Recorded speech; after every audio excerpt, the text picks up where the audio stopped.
You are made of atoms that are 99.9% empty space. The solid world you know, your hands, your body, the ground beneath you, feels dense, tangible, unshakably real. But the truth is that everything, including you, is almost entirely empty. The atoms that make up your body are composed of a tiny nucleus surrounded by vast clouds of electrons. If the nucleus of an atom were the size of a peanut, the entire atom would be the size of a football stadium. That's how little of you is actually there. This means that 99.9% of what you think of as solid matter is, quite literally, nothing. The flesh you touch, the bones you break, the kiss you feel, none of it is technically touching anything. Instead, your sense of solidity arises from the electromagnetic forces between particles repelling each other. You never actually connect with anything. You only feel the illusion of connection. That illusion defines your entire experience of reality. This fact isn't just a scientific oddity, it's an existential disruption. Everything you've ever loved, feared, cherished, or hated has been filtered through a body that is mostly non-existent. Your face, your memories, your heartbeat, constructed from the architecture of near emptiness. And yet it's enough to cry with, to fall in love with, to feel pain, to wonder why any of it matters. If you are mostly empty, and everything around you is too, what is truly real? Is your identity just a trick of tightly bound, vibrating nothingness? The realization that you are a ghost held together by invisible forces, pretending to be solid, is both horrifying and deeply humbling. Because if you are almost nothing, maybe that nothing is where all the magic actually happens. The particles in your body could vanish and reappear elsewhere. Quantum tunneling makes it possible. Your body feels bound by space, contained in skin and shape, rooted to the ground by gravity. But at the quantum level, the particles that make up your body don't play by the rules of everyday logic. They exist in a realm where boundaries blur, positions dissolve, and matter behaves like probability, not certainty. One of the most unsettling consequences of this is quantum tunneling, the ability of a particle to vanish from one location and reappear in another without traveling the space in between. Quantum tunneling isn't just theoretical, it's observed, measurable, and necessary for the sun to shine. It happens because particles aren't tiny balls, but clouds of possibility. When a barrier stands in the way, there's a chance, however small, that a particle simply won't care. It will appear on the other side as if the obstacle didn't exist. Now imagine this principle not just applied to subatomic particles, but to you. Theoretically, every particle in your body could tunnel simultaneously, relocating you instantly.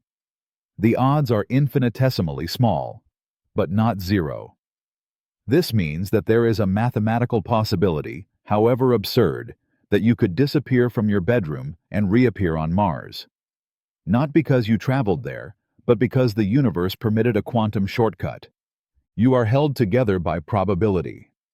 Your existence is a balancing act of invisible forces and unspoken rules that nature itself sometimes breaks.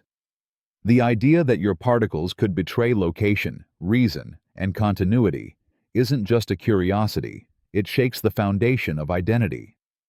If you can disappear and still exist, what are you really made of? And how much control do you truly have over staying where you are? Every atom in your body is billions of years old, forged in the hearts of dying stars. Before your first breath, before the earth cooled, before our sun ignited, the building blocks of your body were already ancient. Every atom in your body, every carbon in your cells, every oxygen you breathe, every calcium in your bones, was born in the nuclear furnaces of stars that lived, burned, and died billions of years ago. You are not just a product of biology or evolution. You are the direct descendant of exploding stars. When massive stars reach the end of their life, they collapse and erupt in violent supernovae. In that death, they forge the heavier elements, carbon, iron, nitrogen, gold, and fling them across the cosmos. These scattered ashes drift for millions of years, eventually gathering into new systems, planets, and bodies. You are one of those bodies. Your heart is beating with the dust of stars that died to make room for you. This isn't poetic metaphor. It's physics. The iron in your blood was fused in a star that collapsed long before our solar system existed. The atoms that shape your thoughts, your scars, your memories, none of them originated on Earth. They came from the fire of celestial violence, then wandered through darkness for eons before becoming you. And yet, we live like we're ordinary, like we're small, like we're made of something less than the very matter that once lit up galaxies. The truth is overwhelming.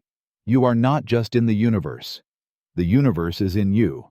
And when you die, your atoms will return to that cosmic cycle, destined to become something, or someone, else. You've already lived through eternity. You're just passing through this form. Your perception of now is already milliseconds in the past, due to brain processing delay. Every moment you live feels immediate. You see, you hear, you feel, as if it's all happening in real time. But the unsettling truth is that your experience of now is an illusion carefully constructed by your brain, and it's always slightly behind. Everything you see, every sound you hear, every sensation you feel has already happened. Your brain is simply catching up. It takes time, milliseconds, for light to hit your eyes, for sound to reach your ears, for nerves to carry messages from your skin to your brain. But more disturbingly, it also takes time for your brain to interpret these signals, to piece them together into a coherent experience. To avoid a fragmented view of reality, your brain delays your conscious awareness by a fraction of a second to line everything up. What you feel as this very moment has already passed. This means you've never experienced the true present. You're always living in a memory, one your brain assembled just in time to keep you from noticing the lag. But the real world is always one step ahead, moving faster than your awareness can keep up with.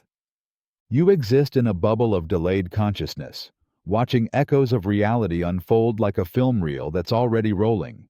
And you never knew. This delay isn't just a technicality. It's a reminder that your version of the world isn't reality. It's a hallucination synchronized just well enough to keep you functional. You're never where you think you are. And you never have been. You're always behind, always reaching for a moment that's already gone. You never truly touch anything. Electromagnetic repulsion keeps matter apart. When you run your fingers along someone's skin, when you hold a lover's hand, when your feet press into the ground, you feel contact. It's undeniable, warm, solid, real.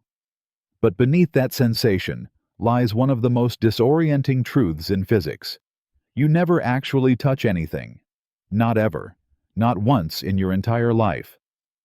At the atomic level, all matter is composed of particles, protons, neutrons, and electrons. The electrons orbiting atoms carry a negative charge, and when two objects come close, their electrons repel each other with electromagnetic force. It's this repulsion that creates the illusion of touch. No atoms ever truly make contact. What you feel is the resistance between invisible fields. What you interpret as pressure, heat, or intimacy is merely your brain decoding the force of atoms, saying, "No further." So when you kiss someone, your lips don't actually meet. When you hold a child, you're hovering fractions of a nanometer away. All physical intimacy, every embrace, every brush of skin, is an elaborate fiction written by the laws of physics and sold to your nervous system as truth. This means your entire life has unfolded without direct contact. You've never touched the world. You've only skimmed its energy fields, dancing on the edge of something you can never quite reach. And yet you've built a life around it. Love, comfort, safety. All of it, in truth, happening in the space between. Every touch you've ever cherished has been a ghost. Beautiful, powerful, and impossibly distant. You are an untouchable soul wrapped in illusion, forever aching for closeness in a world that refuses to let anything truly connect. The cells in your body aren't you. They function autonomously. You think of yourself as one being, a singular, unified self with control over your thoughts, movements, and desires. But beneath your skin, you are not one thing. You are a walking empire of trillions of independent cells, each operating with its own agenda, function, and awareness. They are not you. They do not know you. And yet, they make you possible. Your cells eat, divide, repair, and die on their own schedule. They don't ask permission. Your heart beats not because you will it to, but because specialized cardiac cells are programmed to contract rhythmically. Your liver filters toxins without needing your consent. Your immune system decides what to attack and what to ignore, and sometimes it even turns against you, because it doesn't know you. It only knows itself. You are a story they happen to be telling. There is no single captain inside your head controlling everything. The brain itself is just a dense cluster of cells talking to each other in electrical murmurs. Your sense of self, your personality, your memories, emerge from this swarm of activity like a dream rising from static. But no one cell knows the dream. No one part contains the whole. This means that your body is not a thing you are. It's a thing you're riding.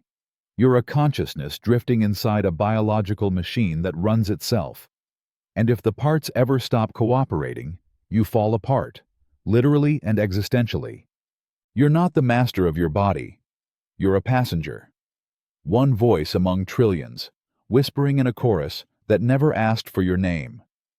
There are more bacteria in your body than human cells. You think of yourself as human, flesh, bone, thoughts, emotions, will. But the staggering truth is that you are not purely human at all. In fact, you are a walking, breathing ecosystem of trillions of microscopic passengers. For every human cell in your body, there is at least one bacterial cell sharing space with it. You are outnumbered in your own skin. These bacteria live everywhere, in your gut, on your skin, in your mouth, in your lungs, even in your bloodstream. They digest your food, regulate your immune system, and produce essential vitamins. They influence your mood, your cravings, your decisions. Some studies even suggest they play a role in depression, anxiety, and personality. You are not just you. You are a community. This microbial collective is not passive. It's dynamic, changing with your environment, your diet, your relationships, your stress. When you eat, they eat. When you're sick, they change. When you're born, you inherit your mother's bacteria. When you die, they devour you. And here's what truly shatters the illusion of individuality. Without them, you cannot survive. Remove all the bacteria from your body, and you would wither, starve, and die from infections and imbalances. You need them. These unseen creatures that outnumber you, that live and die inside you, that are you. So who are you really? A self-contained being with thoughts and will, or a host to countless others, living in delicate symbiosis? The truth is hard to swallow. Yourself is not singular. You are a living galaxy of alien organisms, stitched together into the illusion of one identity. You are not alone in your body. You never were. Your gut has its own nervous system, the second brain, and can act independently. You think of yourself as a singular mind, a central command center housed in your skull. But deep within you, nestled in the folds of your intestines, is a second brain. The enteric nervous system, over 100 million neurons embedded in the walls of your gut, operates independently from your brain and spinal cord. It processes information, reacts to stimuli, regulates itself, and even manufactures neurotransmitters like serotonin. It doesn't just assist digestion, it feels. This second brain can function on its own. If your main brain were severed from your gut, the enteric system would continue coordinating your digestion, responding to food, and releasing chemicals that shape your emotional state. Your gut doesn't need your permission to act, it just does. And it's been doing it long before you ever had a conscious thought. More than 90% of the body's serotonin is produced in the gut, directly linking your mood, anxiety, and emotional resilience to a nervous system you never even think about. When you feel butterflies in your stomach, or a sense of dread that coils in your belly, it's not just metaphor, it's a conversation. A message from a part of you that doesn't speak in words, but in sensation, instinct, and impulse. This second brain doesn't need your awareness. It watches you from the inside, influencing your feelings, guiding your decisions, and shaping who you are, without ever asking for credit. You're not one mind, you're two, and one of them has been silently steering the ship this whole time, hidden in the dark, whispering through your gut, long before you knew to listen. You shed around 600,000 skin particles every hour. You're literally disintegrating. Right now, as you sit, blink, breathe, you're falling apart. Quietly, invisibly, you are disintegrating. Every hour, around 600,000 particles of skin flake off your body and drift into the air around you. In a single day, you lose over 1 million skin cells. In a year, you'll shed more than 8 pounds of yourself into the world. That dust in the corner of your room? It's not just dirt. It's you. The ghost of who you used to be. Tiny fragments of your past self covering your furniture, your bed, floating in sunlight like tiny memories you've unknowingly let go of. Your skin, the very boundary you believe defines your physical presence, is in a constant state of renewal and decay. You are sloughing off the past even as you live it. The body you think of as permanent is actually eroding, quietly, steadily, without your permission. And the most disturbing part? You don't even feel it. Your body is betraying you in silence. You are a slow-motion collapse disguised as stability. Each moment you exist is also a moment you disappear. You are being erased and redrawn at the same time. If you think of identity as something fixed, think again. The version of you sitting here now is not the same one that stood in this place yesterday. That person is already part of the dust, already gone. What remains is only a temporary reconstruction, a flickering shape trying desperately to stay whole while pieces fall away. You are both the sculpture and the crumbling stone, and no one notices the decay until there's nothing left. Most of your body is replaced. Every 7 to 10 years, you are not the same.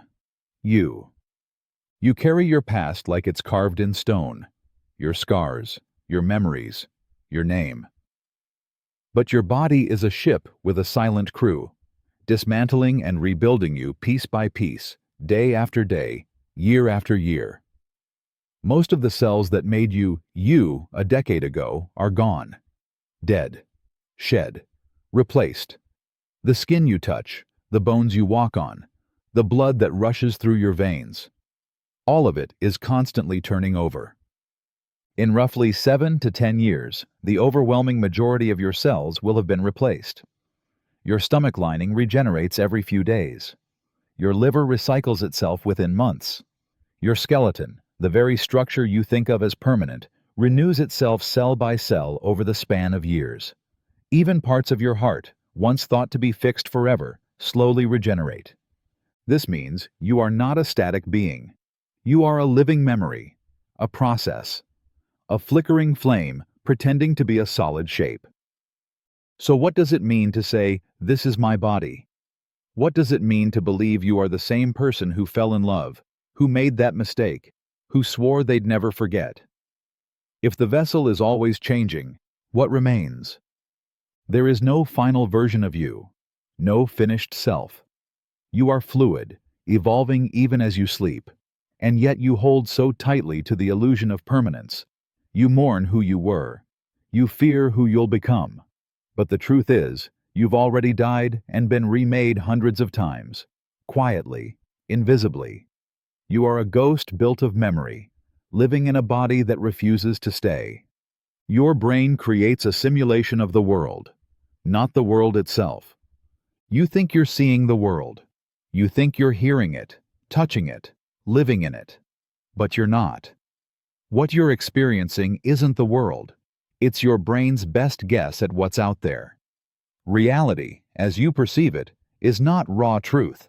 It's a simulation, built entirely within the confines of your skull. Light doesn't enter your consciousness. It strikes your eyes as raw data. Waves and photons your brain interprets into color, shape, depth. Sound doesn't echo in your mind. Vibrations move through air, enter your ears, and your brain paints them as music, voices, laughter, pain. Even the feeling of a hand on your shoulder is nothing more than electrical signals traveling up nerves, decoded into warmth or comfort, or fear. But none of this is direct experience. You never see the light itself. You see what your brain tells you light looks like. You never hear the real sound. You hear your brain's translation of it. Your brain, locked inside total darkness, sealed off from the outside world, never encounters reality directly. It builds a model, a simulation, based on past experience, expectation, and limited sensory input. What you think of as now is actually a rendered illusion, a beautifully convincing lie that helps you survive. This means everything you know is a version, your version. And it might be wrong. That face you remember, that voice you trust, that moment you cherish, they are simulations, not truths. The world you live in exists inside your mind, not around you. And if your brain can deceive you this well, what part of your life is truly real? What if you've never actually seen the world at all? Color doesn't exist outside your mind. It's just your brain. Interpreting wavelengths. You look at a red rose and think, that's red. You watch the sky fade into blue and feel certainty in the shade. But what you're seeing isn't really red or blue. In fact, color doesn't exist in the external world at all. It's not a property of objects. It's not a thing floating in the air. Color is a hallucination, manufactured entirely by your brain. What's actually out there are electromagnetic waves. Energy moving through space at different frequencies. Some waves are short, others long, and your eyes only detect a tiny sliver of them, the visible spectrum. When light hits an object, some wavelengths are absorbed, others bounce off. Those reflected waves hit your retina, stimulating cells called cones. From there, your brain interprets the data and assigns it a feeling we call color. But that feeling? It doesn't exist outside your perception. There is no red in the universe, only light at around 700 nanometers. There is no green in grass or blue in the sky. There are only waves and the ghost of your own biology translating them into something that feels real. Worse, we all perceive color slightly differently. Some people see more shades, some less. Some don't see it at all. Your favorite color might not exist in anyone else's world the way it does in yours. So what does it mean to love a sunset, to be moved by a painting, to say someone's eyes are beautiful? It means your brain is inventing beauty from nothing, an illusion with no substance, a fiction written in light. The world is colorless, but somehow you gave it color anyway. Some animals can see colors you can't even imagine. You think you see the full spectrum of light, the lush green of a forest, the deep blues of an ocean, the vibrant reds of a sunset. Your eyes give you the illusion of completeness. But the unsettling truth is, you're practically blind to most of what's out there. There are colors, entire dimensions of light, that you will never, ever see. And yet, some animals can. Humans have 3 types of color receptors: red, green, and blue. These let us perceive the rainbow we know. But mantis shrimp? They have up to 16. Butterflies have 5. Some birds have 4, allowing them to see into the ultraviolet. These creatures don't just see more colors, they see colors that don't even exist in your imagination. Try to picture a color beyond red, beyond violet, something entirely outside human comprehension. You can't. Your mind is confined by the limits of your biology. You don't even know what you're missing because you've never had access to it. Your reality is incomplete, filtered through a limited lens, and you have no way of knowing how different, how vibrant, how alien the true world might be. These animals move through a visual universe that is invisible to you. They see patterns on flowers that look plain to your eye. They see the shimmer of ultraviolet light on feathers that to you seem dull. They may perceive emotions, signals, even threats in a spectrum you can't begin to register.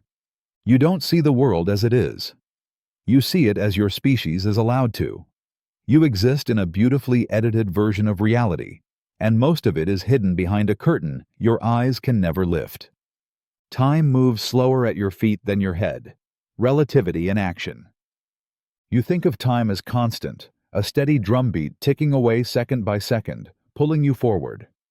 But time is not equal everywhere, not even within your own body. Right now, as you read this, time is moving slightly slower at your feet than it is at your head. The difference is microscopic, fractions of a second over a lifetime, but it's real, measurable, and irreversible. And it's not a glitch, it's how the universe works. This phenomenon is called gravitational time dilation, a direct consequence of Einstein's theory of general relativity. According to relativity, the closer you are to a massive object, like Earth, the slower time passes for you. Gravity doesn't just pull, it warps time itself.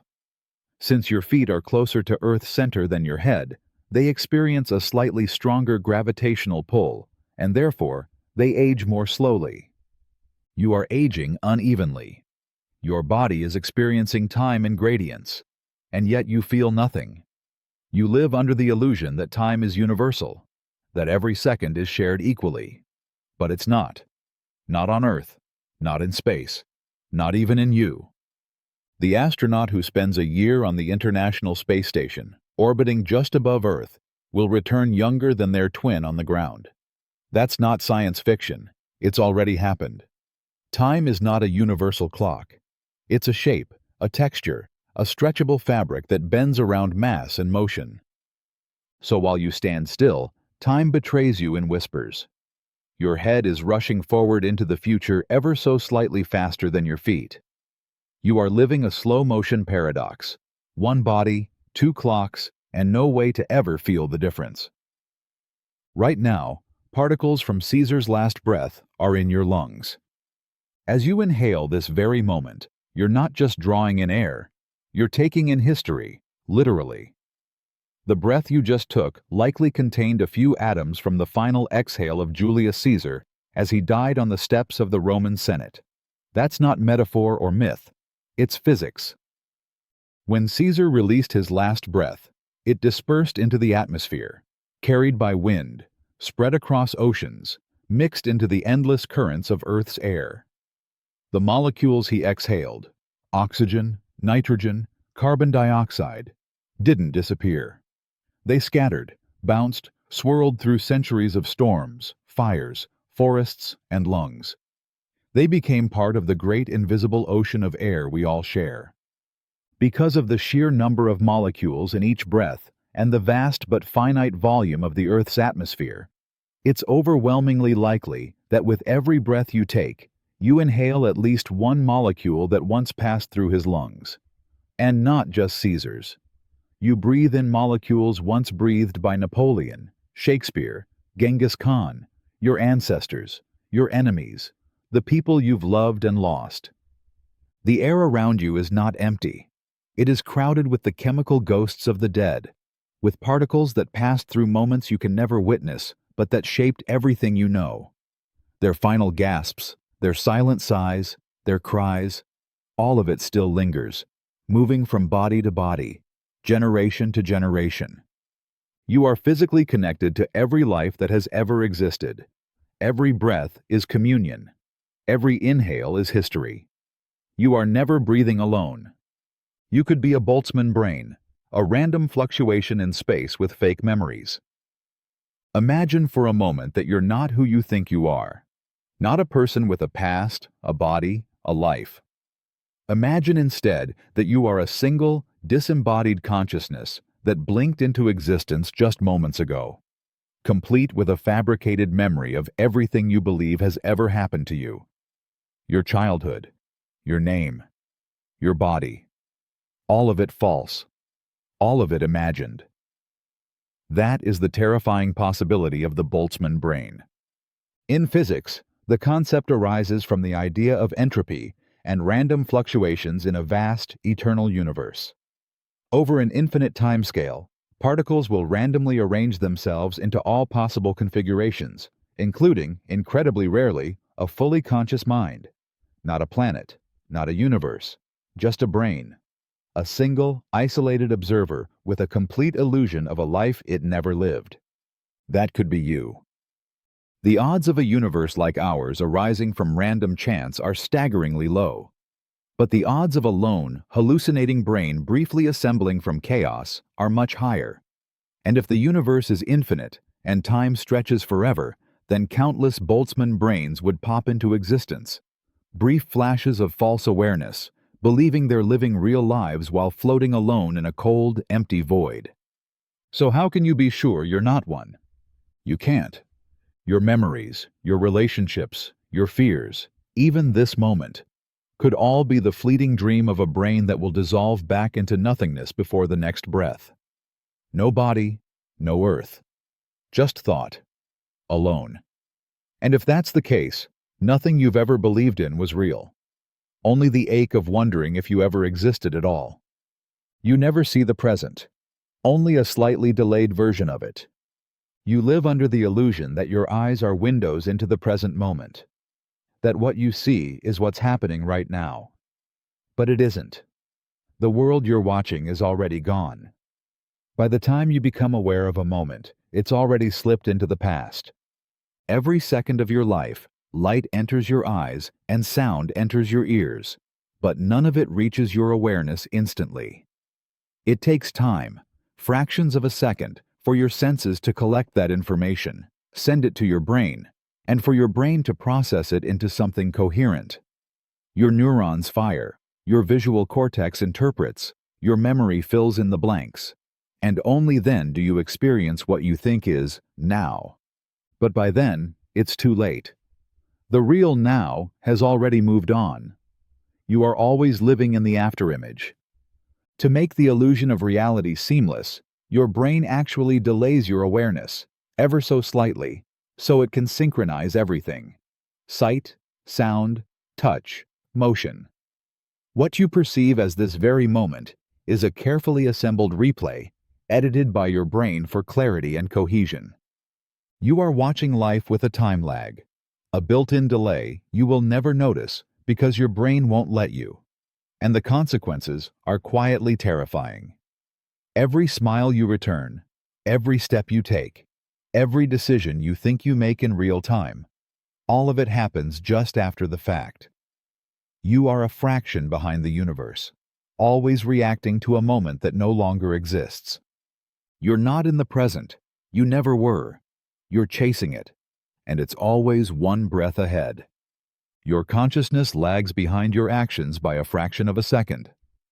You believe you are in control, that you choose to move, speak, reach, blink, and that your conscious will is the spark that ignites those actions.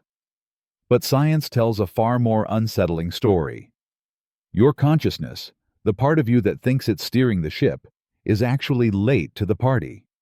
Every move you make, every decision you think you're choosing in real time, has already happened before you become aware of it.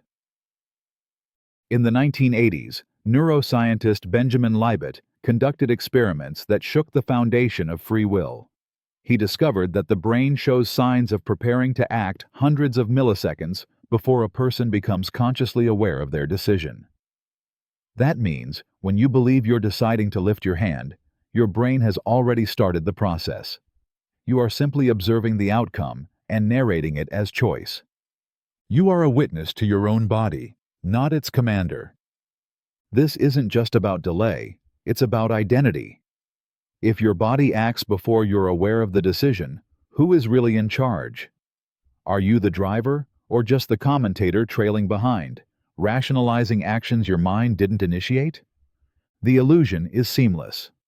You feel in control because your brain edits your experience to hide the lag. It backdates your awareness, so it feels immediate. But it's not. You're reacting to what has already begun. You're not living life in real time. You're watching a slightly delayed broadcast of your own existence and believing it's live. So if you're always behind yourself, always catching up, then where exactly are you? And how real is your control when your consciousness is just a shadow of your body's momentum? You could be a simulated consciousness in someone else's computer. Everything you see, feel, remember, and love could be nothing more than lines of code. The warmth of sunlight on your skin, the ache of heartbreak, the sound of your own laughter. Every detail of your life may not be real in the way you think it is, because you could be a simulation, a digital consciousness running in someone else's machine. This is not just science fiction. It's a serious argument in modern philosophy and theoretical physics, known as the simulation hypothesis. It proposes that if advanced civilizations gain the ability to create conscious beings within computers and can simulate entire universes, then it's statistically more likely we're living in one of those simulations than in base reality. Think of it. If one civilization creates billions of simulations, each containing trillions of conscious beings, the number of simulated lives would vastly outnumber real ones. That makes it more probable that you are one of the artificial minds, unaware of your origin, believing the illusion of a world generated around you. And how would you know? Every thought you have, every sense you trust, every emotion you feel could be artificial. Your childhood? A data file. Your pain? A programmed response. Your free will? A series of algorithms unfolding predictably. The idea is haunting. That your life, your struggles, your loves, could be entertainment, research, or a forgotten project on a cosmic hard drive. That the stars you see are rendered only when you look at them. That when you sleep, the simulation pauses. That your death might just be someone clicking end program. You may not be real, but your suffering still hurts. Your joy still uplifts. And the terrifying part? That might be exactly what they designed you to feel. Reality might only exist when observed, per quantum mechanics. You walk through life assuming the world is solid, steady, and real, whether you're looking or not. The moon is still there when you turn your back. A tree still stands when you close your eyes. But quantum mechanics whispers something far more disturbing. That reality, at its most fundamental level, may not exist at all unless it is observed. This isn't science fiction. It's the foundation of modern physics. In experiments like the double-slit test, particles such as electrons behave differently depending on whether they are being measured. When unobserved, they exist as a wave of probabilities, occupying multiple states at once. But the moment they are observed, they collapse into a single outcome, choosing a position, a path, a reality. Observation doesn't just record reality, it creates it. So what does that mean for you? It means the world might not be there unless you look. That your gaze, your awareness, your very act of noticing something could be the force that brings it into existence. That the floor under your feet, the walls around you, the stars above, they may be suspended in a haze of probability until your mind locks them into place. This raises a terrifying possibility. When you're not looking, nothing is truly real. Not in the way you think. Are you the observer? The creator? A necessary component for the universe to stabilize? Or are you just another part of a grand illusion, watching a reality that only exists in your perception? If reality depends on observation, then without you, without your consciousness, there may be no reality at all. Just silence. Just potential. Waiting to be seen. The universe has no center and no edge. Try to imagine the shape of everything, of all existence. Picture the universe, not just Earth or galaxies, but the totality of space and time. Most people instinctively picture a massive sphere, expanding outward into emptiness, with a center somewhere in the middle. But that's not how it works. The universe has no center, and it has no edge, no boundary, no outer wall, no place where it ends. Because it doesn't end. It just is. This isn't just poetic. It's cosmology.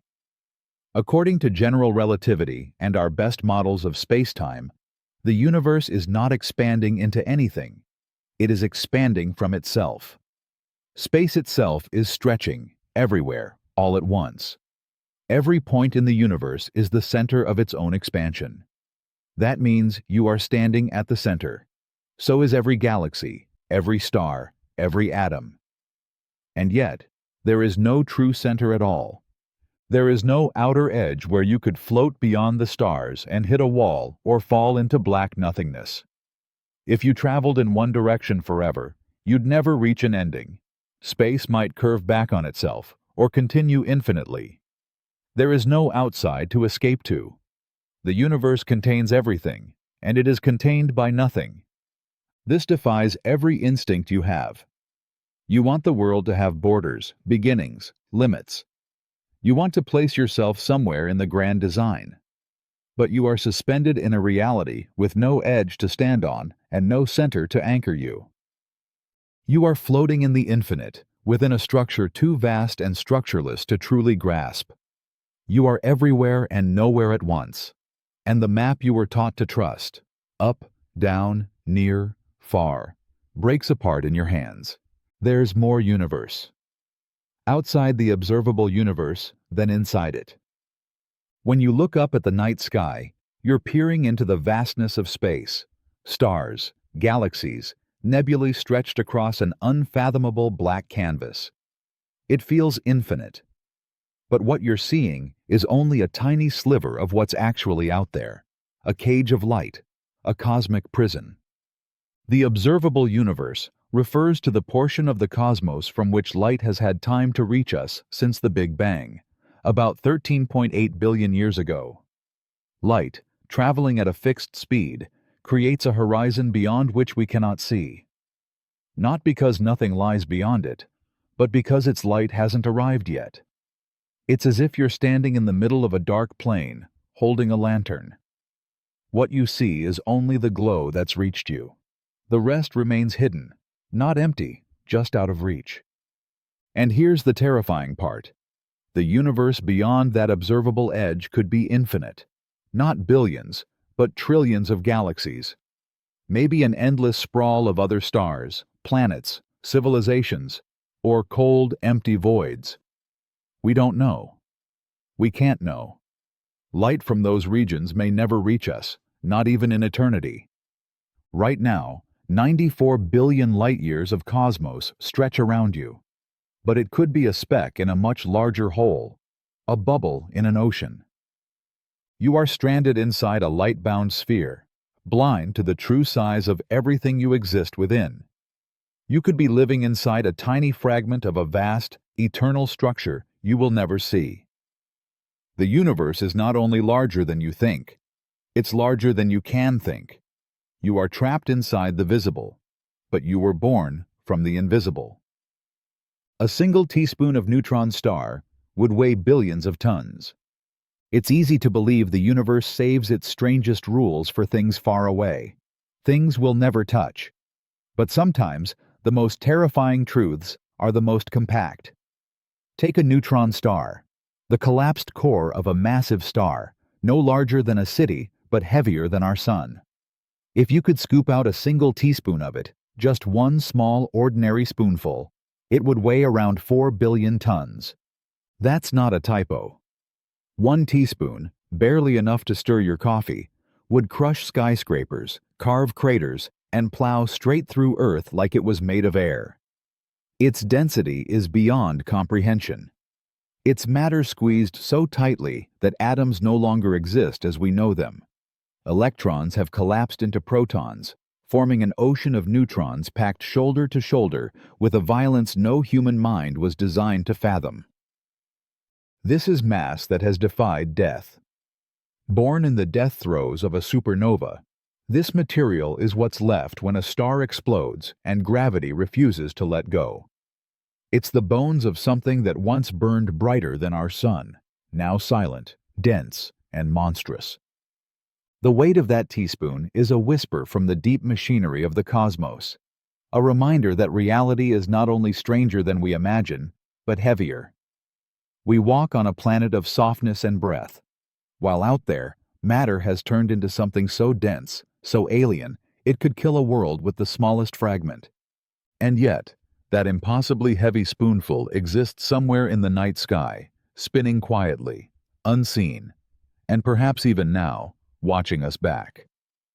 Black holes can erase information, or maybe not. Physics disagrees. There's a place in the universe where reality shatters, where time slows, space folds, and the laws that govern everything else begin to fall apart. That place is a black hole, a point of infinite density where gravity crushes everything into nothing. But the most chilling question isn't what happens to matter in a black hole. It's what happens to the information that matter carries. And no one can agree on the answer. Physics tells us that when something falls into a black hole, stars, light, even you, its mass adds to the hole's gravity. But what about the information it contained? The DNA in your cells, the arrangement of atoms, the shape of thoughts in your brain. According to quantum mechanics, that information should never be lost. It's one of the golden rules of the universe. Information cannot be destroyed. But general relativity, the theory that governs black holes, says otherwise. It suggests that once something crosses the event horizon, it's gone forever. Not just physically obliterated, but erased, like it never existed. A cosmic deletion. This creates a paradox. Two of our most trusted theories say opposite things. One says your essence survives. The other says it's annihilated. And this isn't abstract debate. It cuts into the core of existence. If information can be lost, then the universe can forget. Your life, your story, your choices, gone, irretrievable. Not even a memory in the void. You could vanish in a way so complete, it rewrites what existence even means. Or perhaps the information hides, encoded in Hawking radiation, smeared across the event horizon, or stored in ways we've yet to grasp. No one knows. The universe may never forget. Or it may be the perfect liar. And if it can erase you without a trace, what does that say about the permanence of anything you are? Time slows to a stop at the event horizon of a black hole. From an outside perspective. Imagine standing at the edge of a cosmic abyss so powerful that even light cannot escape it. This is a black hole, the most extreme object in the universe. But beyond its darkness, beyond its pull, there is something even more disturbing. Time itself begins to unravel. As an object approaches the event horizon, the boundary beyond which nothing can return, something extraordinary happens. To an outside observer, the falling object appears to slow down. Its motion becomes sluggish, then frozen. Seconds stretch into minutes, minutes into centuries. From your distant viewpoint, time for that object slows until it simply stops. It hovers there, on the edge of oblivion, forever suspended in a single moment. This isn't an illusion. It's a consequence of general relativity. Gravity doesn't just bend space, it bends time. And near a black hole, gravity is so intense, it warps the flow of time itself. For the person falling in, nothing feels different. But to the universe watching from afar, they become a ghost, forever falling, never quite vanishing, trapped in a frozen frame of reality. This means black holes don't just consume matter, they fracture time. They create places where the future and the past no longer follow rules, where your concept of cause and effect breaks down. It also means that if someone fell in long ago, their final moment could still be lingering at the edge, stretched infinitely thin, painted across space-time like a still life portrait of doom. Time, which you trust to move forward, to heal, to carry you through life, can be broken. And near a black hole, it doesn't just break, it stops. And the universe keeps watching, silently, forever. The future might already exist, per the block universe theory. You live as if time is moving, forward, step by step, second by second. You wake, you act, you age, believing the past is gone, the present is all you have, and the future is waiting to be written. But physics offers a colder, stranger view. The block universe theory proposes that time doesn't flow at all, and that the past, present, and future are equally real, already mapped out in a four-dimensional block of space-time. This means your future isn't waiting to be created. It already exists. According to Einstein's theory of relativity, the concept of a universal now is an illusion. What's present for you might be the past or future for someone moving differently through space. This idea led to the realization that time may not be a flowing river, but a fixed landscape. In the block universe, every moment, your birth, your first heartbreak, your final breath, already has a place. You are simply moving along a pre-laid track, like a passenger unaware the destination has already been built. Free will begins to unravel here. If the future already exists, are your choices real? Or are they illusions woven into a script you've already followed? That moment you haven't lived yet, the goodbye you dread, the success you crave, the tragedy you don't see coming, it's already there, unchanging, waiting for your consciousness to catch up. You are not writing your story in ink. You are reading it, line by line, unaware the last page has already been written. If the future is real and fixed, then everything is fated. And if everything is fated, how much of you is truly yours? Space is expanding faster than the speed of light. You've been told nothing can travel faster than light. That 186,000 miles per second is the ultimate speed limit, a cosmic law no object can break. And that's true, for things moving through space. But space itself? It plays by a different set of rules. It doesn't move through anything. It expands. And it's doing so at a rate that defies everything you think you know.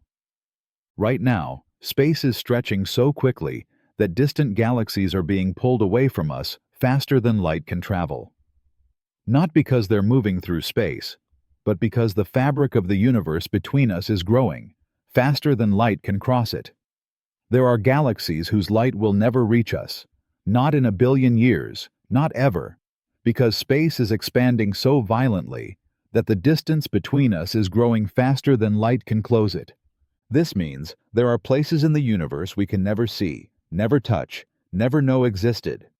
Not because they're hidden behind walls, but because they are being carried away on a tide of expanding space, like messages trapped in bottles tossed into a river that flows faster than thought. Eventually, more and more of the cosmos will disappear from our view, not because it's gone, but because it's outrunning the very concept of visibility. One day, if the expansion continues unchecked, only our local galaxy will remain visible. The rest of the universe will vanish, not into darkness, but into unreachable distance. You exist in a universe tearing itself apart faster than its own light can illuminate it. The edges of what is knowable are slipping away every second. You are watching infinity retreat, and you can never follow. At the quantum level, particles don't have a defined location until observed. You believe in place. You think that everything has a location, that things exist somewhere, even when no one's looking. But at the quantum level, the world doesn't obey those rules. In the smallest scales of reality, particles don't sit in neat positions, waiting to be found. They exist in a haze of probabilities, everywhere and nowhere, until the moment you observe them. Only then do they choose where to be. This isn't metaphor. It's the core of quantum mechanics.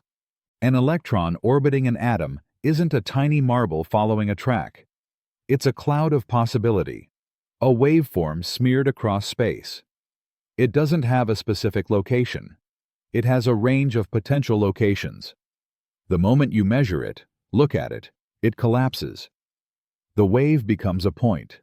But until that instant, it's as if the particle doesn't exist as a thing, only as a likelihood. This means reality, in its most raw form, is undefined until it's seen. The act of observation doesn't just reveal the particle, it decides it. The universe seems to be playing a game of hide and seek, where nothing is real until it's caught in the act. So what does that mean for you?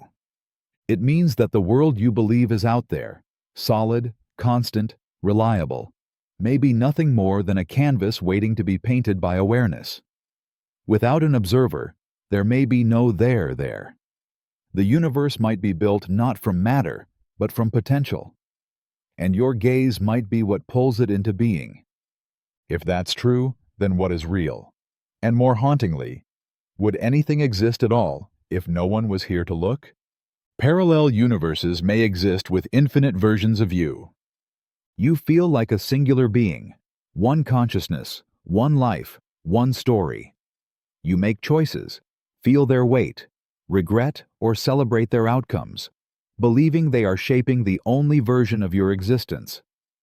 But what if every decision you've ever made, and every decision you didn't, splintered reality into another world? What if right now, there are infinite versions of you living out infinite lives in parallel universes you will never see? This is the terrifying and intoxicating implication of the multiverse theory. According to quantum mechanics, every time a decision is made at the quantum level, every spin of an electron, every flicker of possibility, the universe branches. That means in another version of reality, you didn't skip that class. You married the one that got away. You never survived the accident. You became someone else entirely. And it doesn't stop there.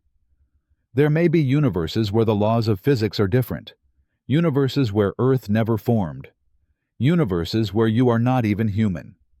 And yet, there they are. Countless realities running in parallel, each containing a version of you making different choices, living other truths, experiencing other endings. You are not alone in the multiverse. You are legion. You exist in forms you can't imagine, shaped by chances you never took. This shatters the illusion of finality. The life you're living is only one sliver of what's possible. Somewhere, you are thriving. Somewhere, you are broken. Somewhere, you never existed at all. And yet, you will only ever know this version, this fragile thread of identity, in a cosmic web of infinite alternatives. You are one of many echoes, one voice in a choir that will never hear itself sing. You might have already died in another universe. You're alive. You're breathing. Reading these words. But somewhere else, somewhere unreachable, invisible, just beyond the veil of what you call reality, another version of you may have already taken their last breath. Not in imagination, not in dream, in a parallel universe where the laws of quantum mechanics allow every possibility to unfold. According to the many worlds interpretation of quantum physics, every time a decision is made, every fork in the road, every toss of a coin, every heartbeat, reality splits. One version of you goes left, another goes right. One gets the job, one doesn't. One swerves just in time. One crashes. That moment you nearly drowned as a child, but were pulled to safety? In another universe, you weren't. That sickness you survived? Somewhere else, it claimed you.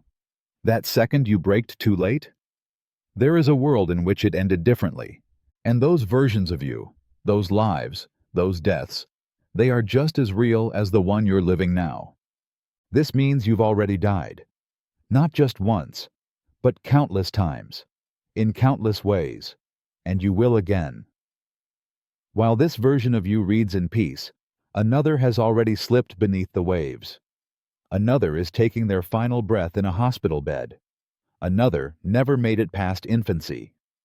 The terrifying beauty is this. your survival isn't guaranteed. It's selected. You are the thread of consciousness that remains intact, that weaves through the chaos of infinite outcomes. But you're not the only you. You never were. And the person you are today, they exist only because in this universe, you were the one who lived. The universe could be a hologram. You reach out and feel the weight of the world, the solidity of objects, the density of your body, the vastness of space stretching infinitely in every direction. Reality feels thick, full, grounded. But what if everything you know, every star, every mountain, every kiss, every loss, was just a projection? A three-dimensional illusion cast from a two-dimensional surface. What if the universe is a hologram? This isn't a fantasy. It's a serious hypothesis in theoretical physics, born from the paradoxes of black hole thermodynamics and the strange rules of quantum gravity. The math suggests that all the information in our universe, every particle, every law of physics, every bit of matter and energy, could be encoded not in the space we move through, but on a distant, flat boundary surrounding it all. Think of a hologram, a flat image that, when illuminated correctly, creates the illusion of depth.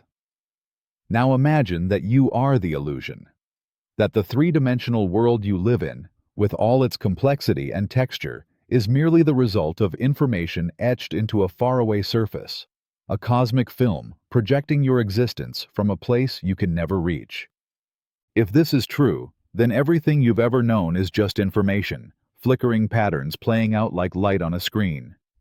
The Earth, your memories, your body, your thoughts, they might not be real in the way you think, but emergent phenomena generated by a deeper, hidden truth. And that truth isn't inside the universe, it's around it. You may be nothing more than a ripple in a distant layer of code.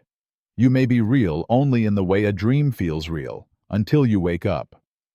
But the question no one can answer is, who's doing the projecting? Simultaneity doesn't exist. What's now for you isn't for someone else. You believe in now. That this moment, this breath, this heartbeat, this second, is shared by everyone. That somewhere across the world, or across the stars, others are living this same now. But that's an illusion.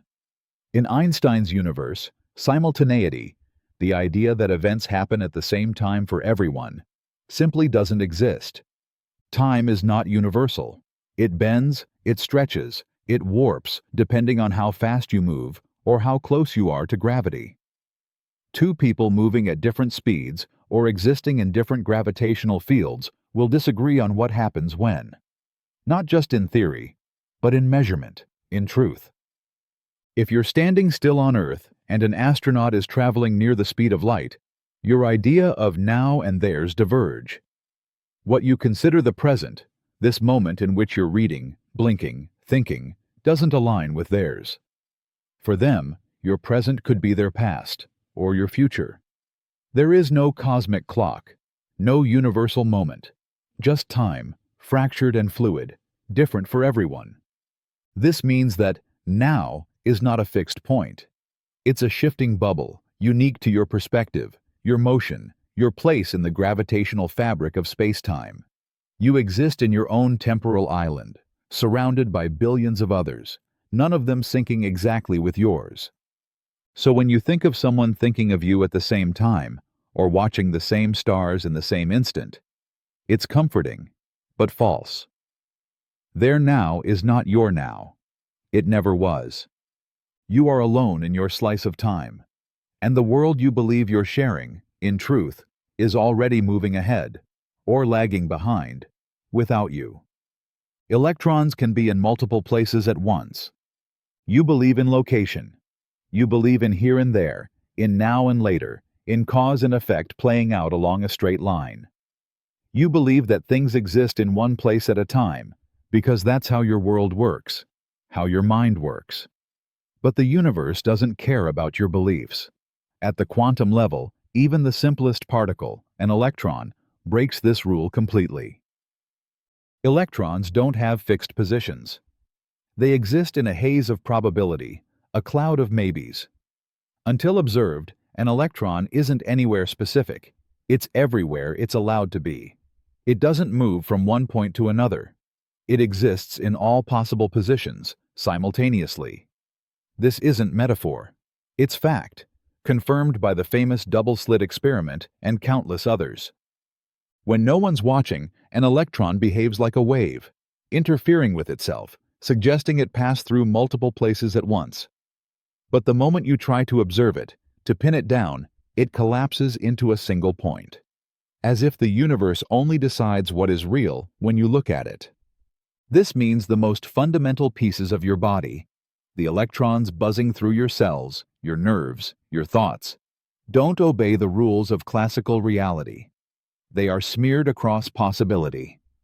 You are, at the smallest level, a creature of uncertainty. So what does it mean to be you, if the particles that make you aren't even sure where they are? How do you define a self, a life, a truth, when everything you are is built from things that exist in multiple places at once?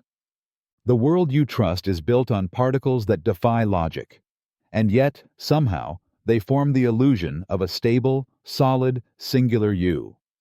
But the truth is, you're already everywhere, and nowhere, all at once. You never experience reality directly, only through brain-filtered interpretation. You walk through the world believing your senses are your truth, that your eyes show you what's really there, that your ears hear things as they are, that when you touch, taste, smell, you're engaging with raw reality, but you're not. You never have. Every second of your life has been lived through a filter, your brain's filter. You do not experience the world. You experience your brain's version of it. Light hits your retinas, but you don't see light. Your brain converts wavelengths into color. Sound waves reach your eardrum, but you don't hear vibrations. Your brain translates them into words, music, or warning. The scent of a flower, the softness of skin, the pain of a burn, none of these are direct. They are interpretations, neurological guesses, neural reconstructions. Your brain isn't a mirror, it's an editor. It takes the chaotic, incomplete input of the outside world and constructs a narrative. It fills in gaps. It hides what it can't process. It prioritizes what it thinks matters. Most of what surrounds you is ignored entirely. You are constantly hallucinating reality, and as long as your senses agree, you call it truth. This means the world you love, hate, fear, or feel comforted by isn't the world itself. It's a simulation, built second by second in the dark silence of your skull. You've never heard a sound. You've never seen light. You've only ever experienced what your brain wants you to experience. So what is real? Is anything? If the world is only as real as your perception of it, and perception is just filtered fiction, then what have you been living in all this time? Maybe nothing more than a dream that feels like waking. Electrons can be in multiple places at once. You believe in location. You believe in here and there, in now and later, in cause and effect playing out along a straight line. You believe that things exist in one place at a time, because that's how your world works, how your mind works. But the universe doesn't care about your beliefs. At the quantum level, even the simplest particle, an electron, breaks this rule completely. Electrons don't have fixed positions. They exist in a haze of probability, a cloud of maybes. Until observed, an electron isn't anywhere specific. It's everywhere it's allowed to be. It doesn't move from one point to another. It exists in all possible positions, simultaneously. This isn't metaphor, it's fact, confirmed by the famous double-slit experiment and countless others. When no one's watching, an electron behaves like a wave, interfering with itself, suggesting it pass through multiple places at once. But the moment you try to observe it, to pin it down, it collapses into a single point, as if the universe only decides what is real when you look at it. This means the most fundamental pieces of your body, the electrons buzzing through your cells, your nerves, your thoughts, Don't obey the rules of classical reality. They are smeared across possibility. You are, at the smallest level, a creature of uncertainty. So what does it mean to be you, if the particles that make you aren't even sure where they are? How do you define a self, a life, a truth, when everything you are is built from things that exist in multiple places at once? The world you trust is built on particles that defy logic, and yet, somehow, they form the illusion of a stable, solid, singular you. But the truth is, you're already everywhere, and nowhere, all at once. 4.0. You said, your memories aren't exact. They change every time you recall them. ChatGPT said, your memories aren't exact. They change every time you recall them. You trust your memories. You rely on them to tell you who you are, where you've been, what you've survived. They feel sacred, etched in stone, locked in the vault of your mind. But they're not. Your memories are not static records. They're rewritable, fragile, and deeply unreliable. And every time you remember something, you change it. Neuroscience shows that memory is not a file you retrieve. It's a story you reconstruct. When you recall a moment, your brain reactivates the neural pathways associated with it. But in doing so, it makes that memory vulnerable. It becomes soft, malleable, open to influence. New emotions, new information, even your current state of mind can warp the memory before it's stored again. And the next time you remember it, you're not recalling the original event. You're remembering your last version of it. This means your past is not fixed. Your childhood is a myth you've told yourself too many times. That person who hurt you may not have said what you remember. That moment of triumph may not have happened the way you feel it did. Even your most painful memories, especially those, are likely distorted, bent by trauma, shame, or the need to protect yourself. And yet, you use these shifting sands to define yourself. You say, "This is who I am," based on recollections that mutate with every heartbeat. You are a story your brain keeps editing, a version of events that changes in the telling. You are built on echoes, not facts. And the terrifying truth is, the more you remember, the less you actually know. Most of the universe's mass is dark matter, and we don't know what it is. Everything you've ever known, every planet, every star, every cell, every breath, makes up less than 5% of the universe. The rest is invisible, untouchable, undetectable by any ordinary means. And most of the mass that holds galaxies together, that shapes the structure of everything, is made of something we can't see, can't isolate, can't even define. We call it dark matter, and it makes up more than 80% of all matter in existence. Dark matter doesn't emit light, it doesn't absorb it, it doesn't interact with electromagnetic force. No telescope can spot it, no human has ever seen it. And yet, its presence is undeniable. We see its fingerprints in the way galaxies spin, too fast to be held together by visible matter alone. We feel its gravity pulling on stars, on gas, on everything we can see. It's the scaffolding of the cosmos, shaping the universe while hiding completely from view. What is it? We don't know. It might be exotic particles, or something beyond our understanding of physics.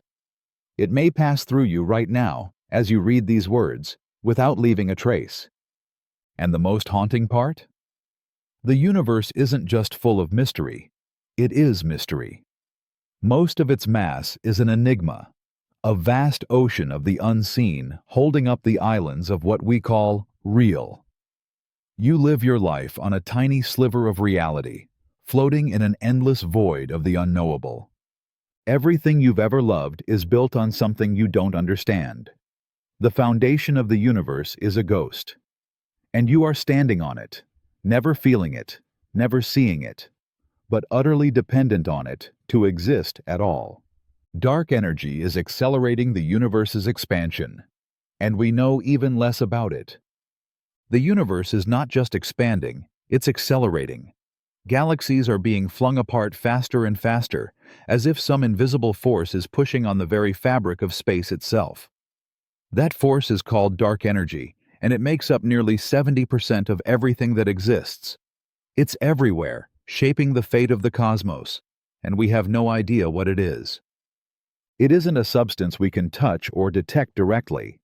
It doesn't emit light, doesn't clump like matter, doesn't behave like anything we've ever seen. It doesn't pull, it pushes.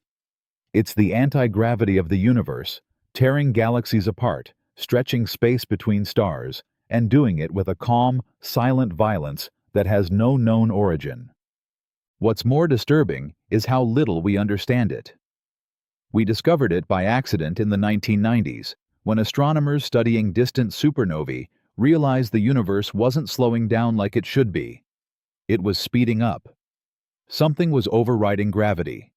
Something vast and silent was at work behind the curtain of creation, rewriting the laws we thought we understood.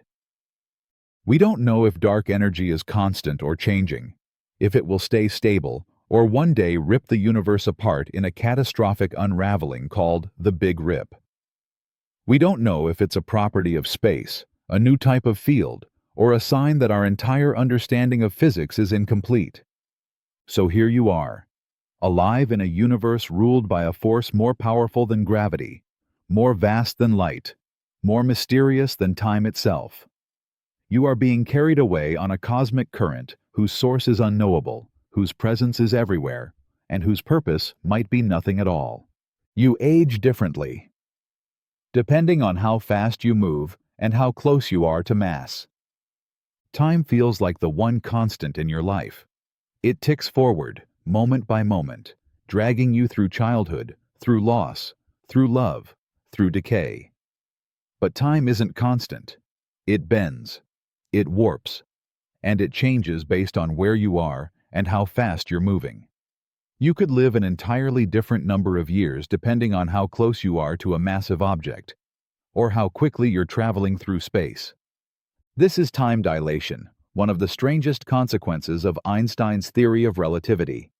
The stronger gravity is, say, near a planet, a star, or a black hole, the slower time moves for you relative to someone farther away. The faster you move, closer to the speed of light, the more your time slows compared to someone at rest. This isn't science fiction. It's been measured.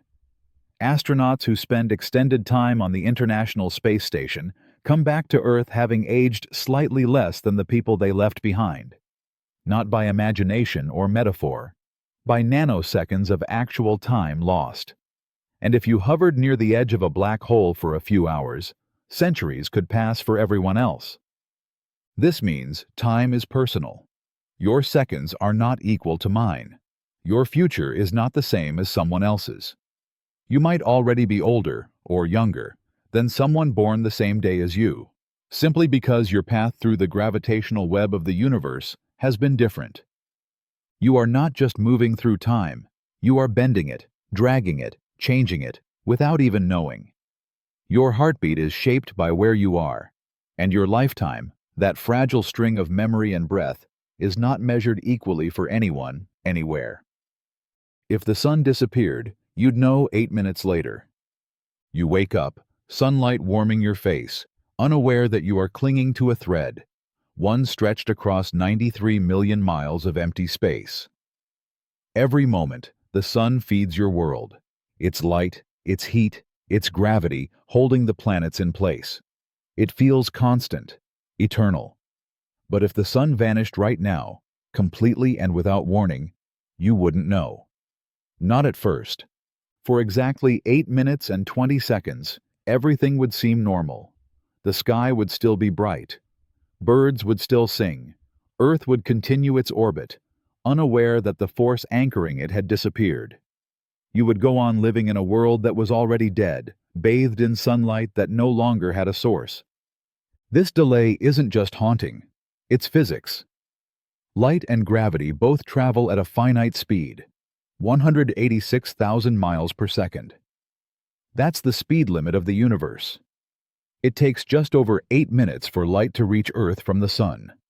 So when the sun dies, or vanishes, you don't see it when it happens.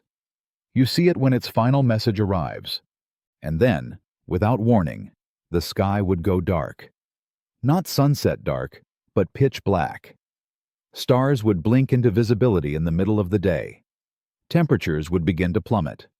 Earth, no longer held in orbit, would drift into space, slowly, silently, without direction. For 8 minutes, you would live in a lie. A beautiful, golden lie. And when the truth caught up to you, it would not come with sound or fury. It would arrive quietly, on the back of a photon, whispering, "It's already over." Your mind fills in blind spots. You're partly hallucinating. You believe your vision is clear, seamless, reliable, that what you see is a complete picture of the world around you. But you're wrong. Your eyes have holes, literal blind spots where no information is collected. And your brain, unwilling to admit that you're seeing less than you think, quietly fills those gaps. It fabricates the missing details. It guesses. It invents. There is a spot in each of your eyes where the optic nerve connects to the retina. In that small region, you are completely blind. No light, no color, no shape gets through. And yet, you never notice it. Why? Because your brain doesn't ask permission. It lies to you. It takes the surrounding information and imagines what should be there. It paints over the hole and tells you it's real. And that's just the beginning. Every moment of your life, your mind is smoothing over inconsistencies, making up for poor lighting, bad angles, fleeting glances. You don't see what's really there. You see a best guess. Your visual field isn't truth. It's a patchwork of memory, assumption, and illusion, rendered in real time. You're not observing reality. You're hallucinating stability. This means every face you recognize, every object you track, every place you feel familiar with, part of it is fiction. You live inside a story your brain is telling, one frame at a time, edited and filled in to keep you from seeing just how broken your perception really is. You're not seeing the world. You're seeing your version of it. And that version is built, moment by moment, out of lies your brain tells to protect you from the terrifying truth that your senses are flawed and reality is far more incomplete than you can bear. Half of the universe's atoms are missing, literally unaccounted for. We live in a world shaped by matter, planets, stars, galaxies, your body, all made from atoms. And for decades, physicists believed they had a rough understanding of how many atoms the Big Bang should have created. But there's a problem, a massive one. When we look out into the universe, we can only find about half of those atoms. The rest? They're gone. Vanished. Missing from the cosmic ledger. This isn't about dark matter or dark energy. This is ordinary, everyday matter. The stuff you're made of. Protons, neutrons, electrons. According to every model we trust, the universe should be packed with far more of it. But it's not. When astronomers scan the sky, count galaxies, measure stars and gas, they keep coming up short. Billions of tons of atoms are missing, and no one knows exactly where they went. For years, this mystery haunted astrophysics. It's like waking up and realizing half your house has disappeared in the night, with no trace, no noise, no explanation. Scientists have theories, of course.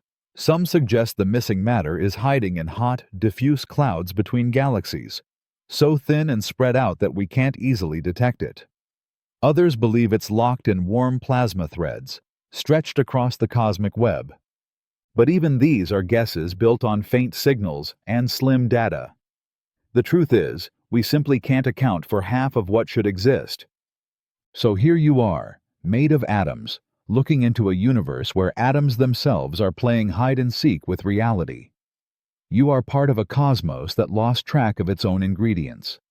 A puzzle half solved. A world with missing pieces, and no one knows why. You can only see less than 1% of the electromagnetic spectrum. You trust your eyes. You rely on them to navigate, to judge, to love. You believe what you see is what exists. But your eyes are lying, not maliciously, just pathetically limited. The visible light that paints your entire reality, the colors that fill your memories, the brightness of day, and the deep shades of night, they make up less than 1% of the electromagnetic spectrum. Everything else, over 99%, is invisible to you. It's there, around you, inside you, always. You're just blind to it. Beyond the reds you see lies infrared, a world of warmth and biological signals. Past violet lies ultraviolet, carrying radiation, secrets on insect wings, and the patterns on flowers you'll never notice.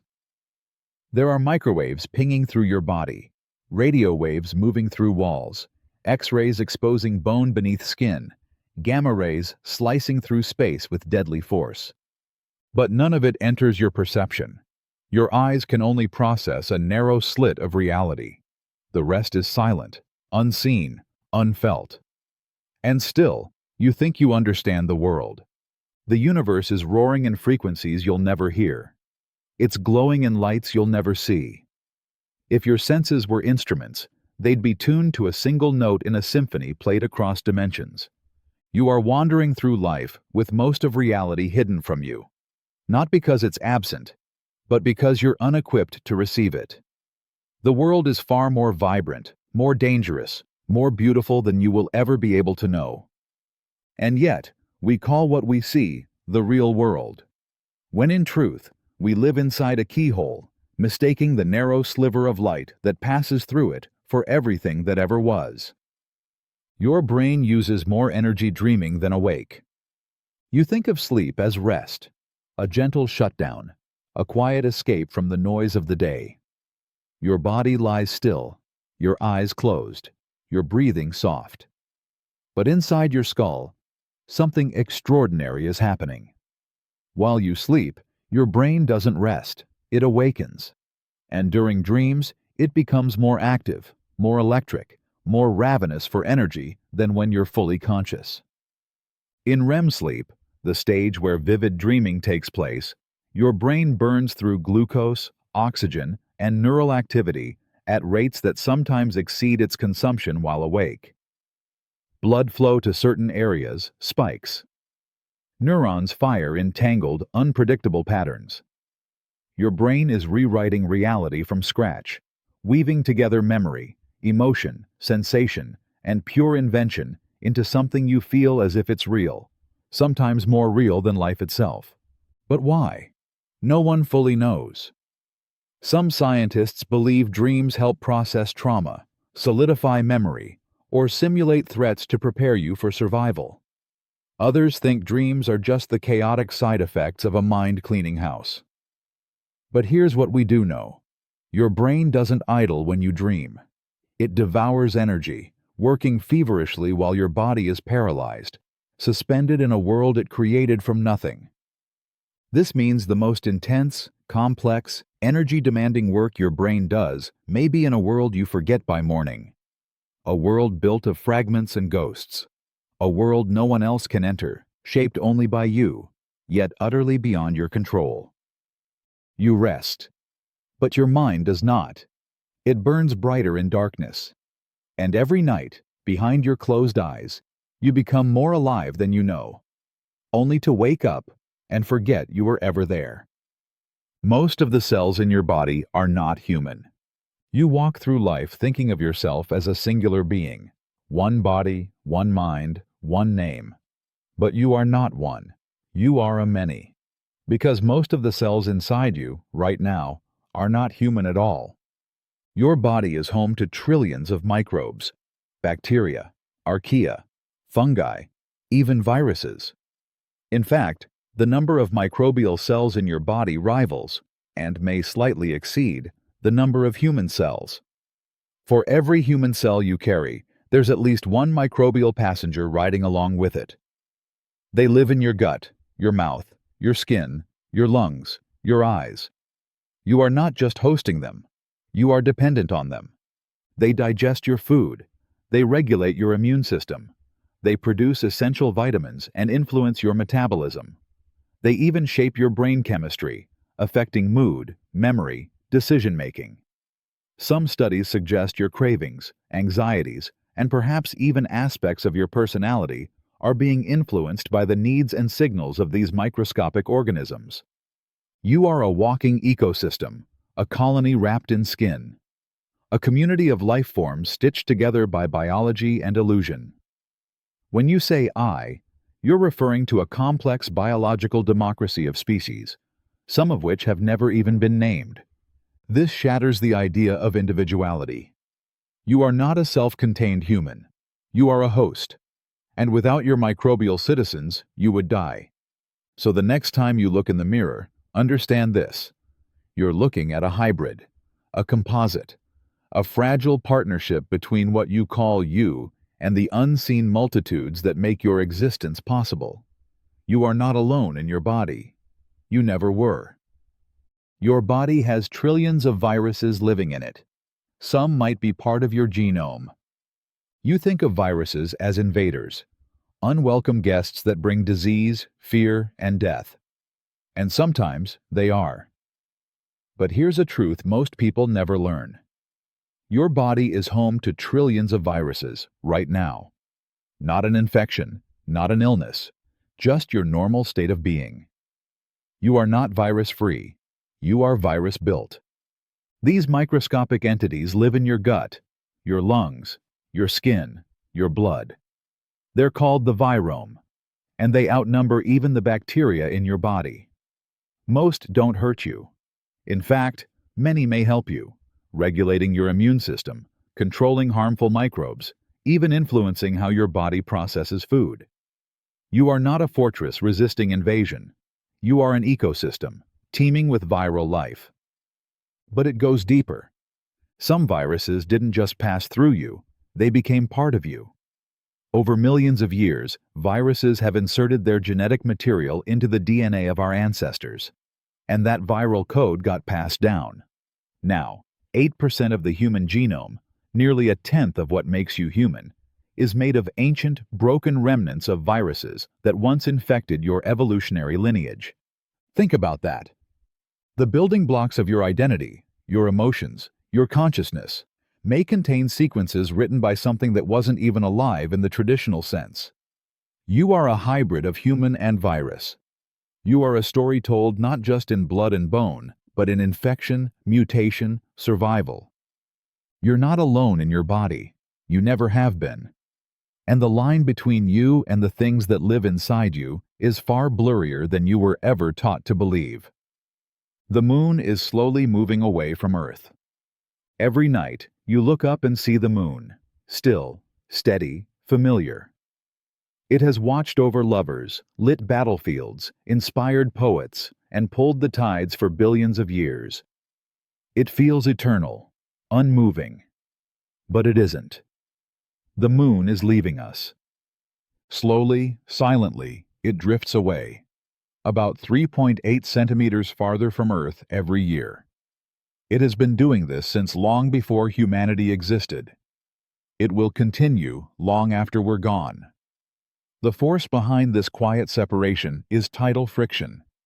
The moon's gravitational pull tugs at Earth's oceans, and those tides pull back ever so slightly, transferring energy that nudges the moon outward.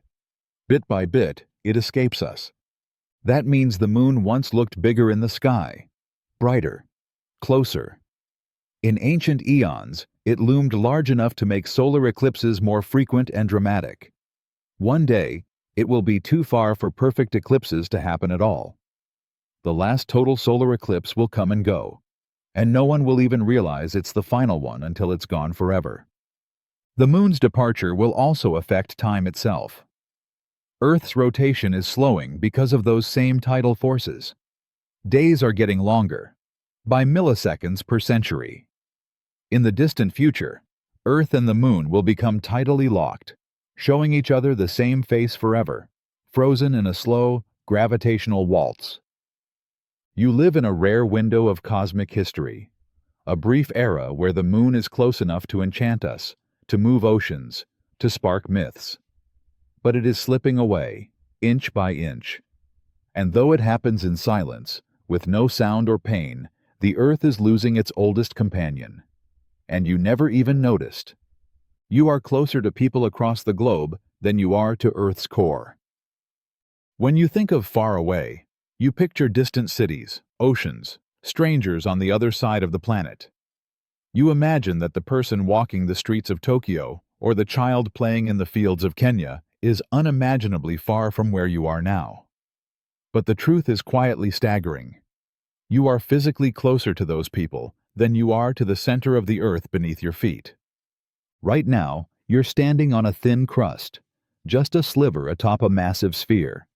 The Earth's core lies nearly 4,000 miles below you, but the diameter of the Earth is only about 7,900 miles. That means someone standing on the exact opposite side of the globe is only about 8,000 miles away from you through the surface, while the core is half that distance straight down. Yet despite being closer to the people around the world than to your own planet's center, you've probably never thought of it that way. We think of distance in terms of surface travel, trains, planes, maps. But vertically, we rarely imagine the depth. Under your feet lies a churning inferno of molten metal and pressure so intense it deforms time. And it's further away from you than many strangers you will never meet. It's unsettling. Realizing the planet you stand on is more alien to you than the lives happening across oceans. That you know more about people thousands of miles away than you do about the very heart of the earth you call home. You are a visitor to your own world, skimming its surface, never touching its core. The atoms in your right hand might have come from a different galaxy than those in your left. You look down at your hands, two extensions of the same body, bound by blood, nerves, and identity. You think they've always belonged to you, that they've always been you. But the atoms that make them, the tiny ancient particles that build your bones, your skin, your warmth, may have come from entirely different corners of the universe, maybe even different galaxies. Galaxies collide. Stars die. Supernovae scatter the elements of life, carbon, oxygen, calcium, across vast distances. Cosmic winds and gravity then pull this stardust into new forms, solar systems, planets, people. And in that swirling storm of creation, there is no care for symmetry. The atoms that make up your right hand could have been forged in the heart of one long-dead star in a distant galaxy, while those in your left were born light years and lifetimes away in another. By the time you became you, your body was already a patchwork quilt of galactic history, stitched together by chaos, gravity, and time. You are not made of matter from one place, or even one story. You are a living archive of the universe's migrations.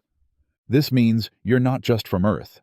You're not even just from the Milky Way. You are an echo of cosmic violence and elegance. Your body contains the ashes of stars that never knew each other. You are a meeting point of galaxies, fused into a single breath, a single heartbeat, a single thought. So when you touch your hands together, you're witnessing something miraculous. The reunion of atoms that began their journeys billions of years ago, in places too far apart to imagine, now held together by you. Your sense of self is mostly an illusion, created by the brain for cohesion. You believe you are you, a single, continuous, unified being. A mind that owns its thoughts, a personality with a stable identity, a self behind your eyes that stays constant through every moment of your life. But that belief, that deeply held conviction of a solid self, is not truth. It's a story your brain tells you, a necessary fiction stitched together from fragments to keep you sane. Neuroscience has shown that the brain doesn't operate as one coherent whole. It's a collection of systems, emotion, memory, vision, language, all running in parallel, sometimes in conflict.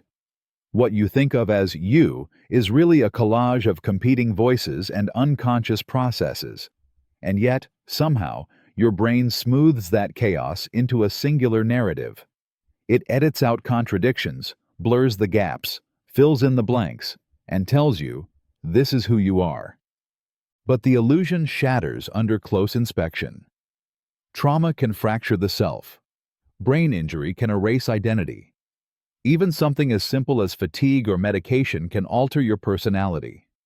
And experiments with split-brain patients, whose brain hemispheres can no longer communicate, reveal something chilling. Two separate selves can exist in one skull, each unaware of the other. You are not one mind. You are a constantly shifting construct, held together by habit, memory, and the desperate need for continuity. And your brain, like a skilled author, writes the myth of you in real time, reinventing the protagonist every day. The voice in your head, that's not your soul, that's your brain, improvising. The you feel so sure of is a mask made of electricity and memory, and if you look too closely, it vanishes. Everything you've ever experienced happened in your skull. You've walked through cities, climbed mountains, swum in oceans. You've kissed, bled, screamed, fallen in love, been broken. You think you've lived out there, in the world. But the truth is darker, stranger, and more isolating. You have never left the inside of your skull. Everything, every sight, sound, touch, taste, memory, heartbreak, and joy has happened inside your brain. You've never actually seen the sun. You've never touched another person. Not directly, not really. All you've ever known are electrical signals, interpreted by a dense, wet network of neurons encased in bone and darkness. Your eyes don't see. They capture light and pass the signal along. Your skin doesn't feel. It sends voltage through nerves. Your ears don't hear.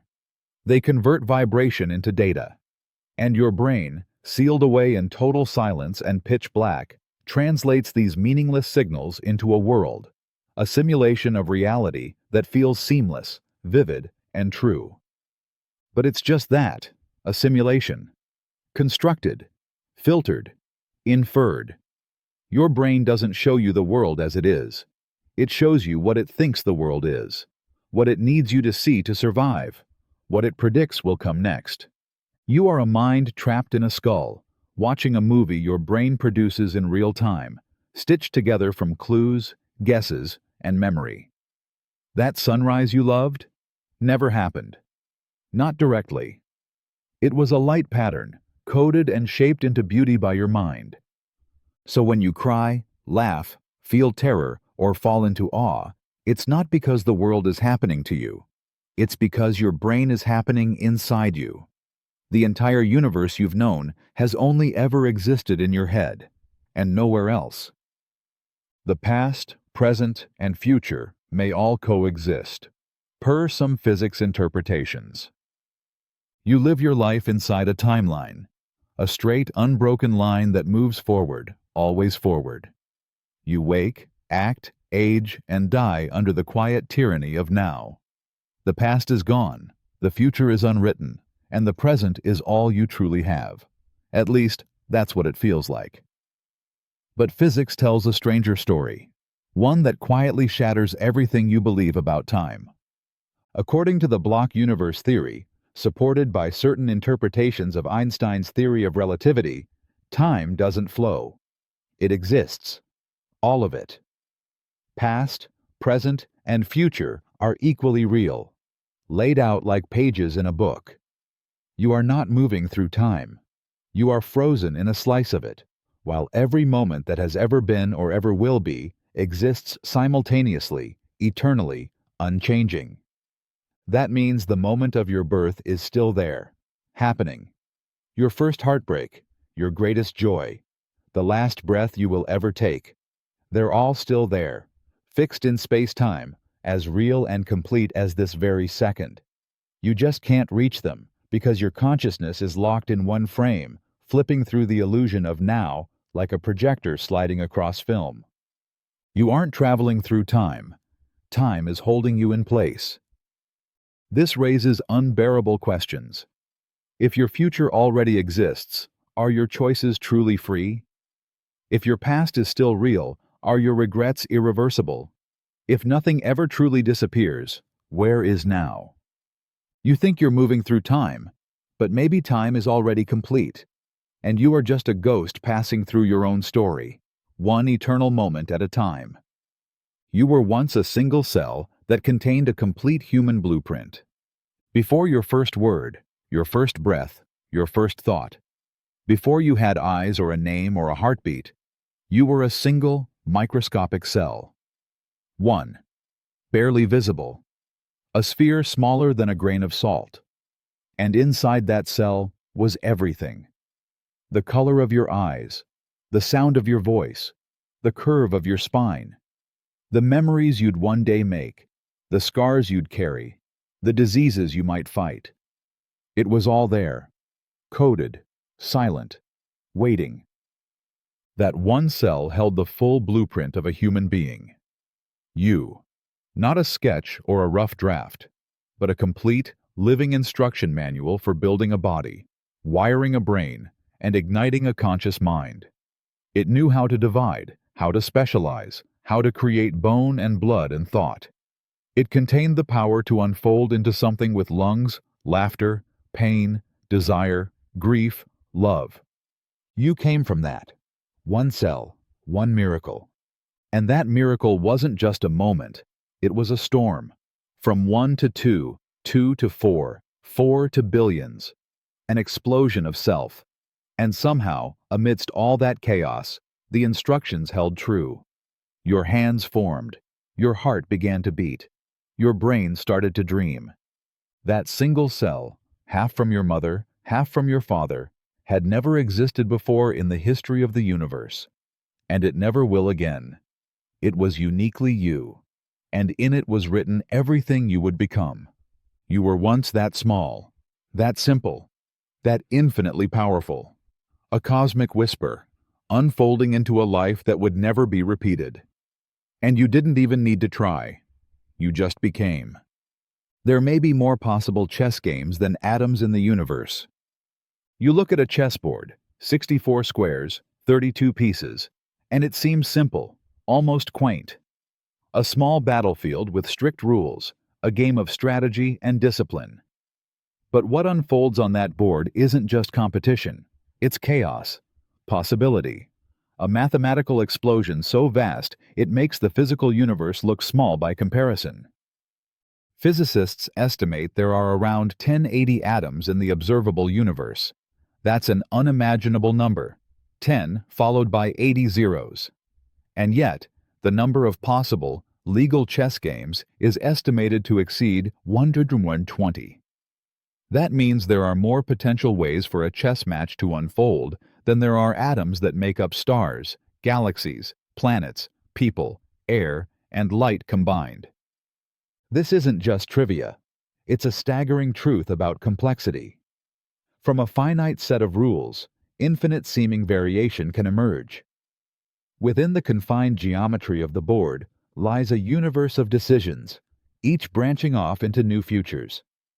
One pawn moved differently, one rook held back, and an entirely different reality unfolds. This means when two players sit down to face each other, they're not just playing a game. They're navigating a maze more vast than the cosmos. They're choosing paths that no one in history may have ever walked. They're stepping into possibility far greater than the world that holds them. It forces a question.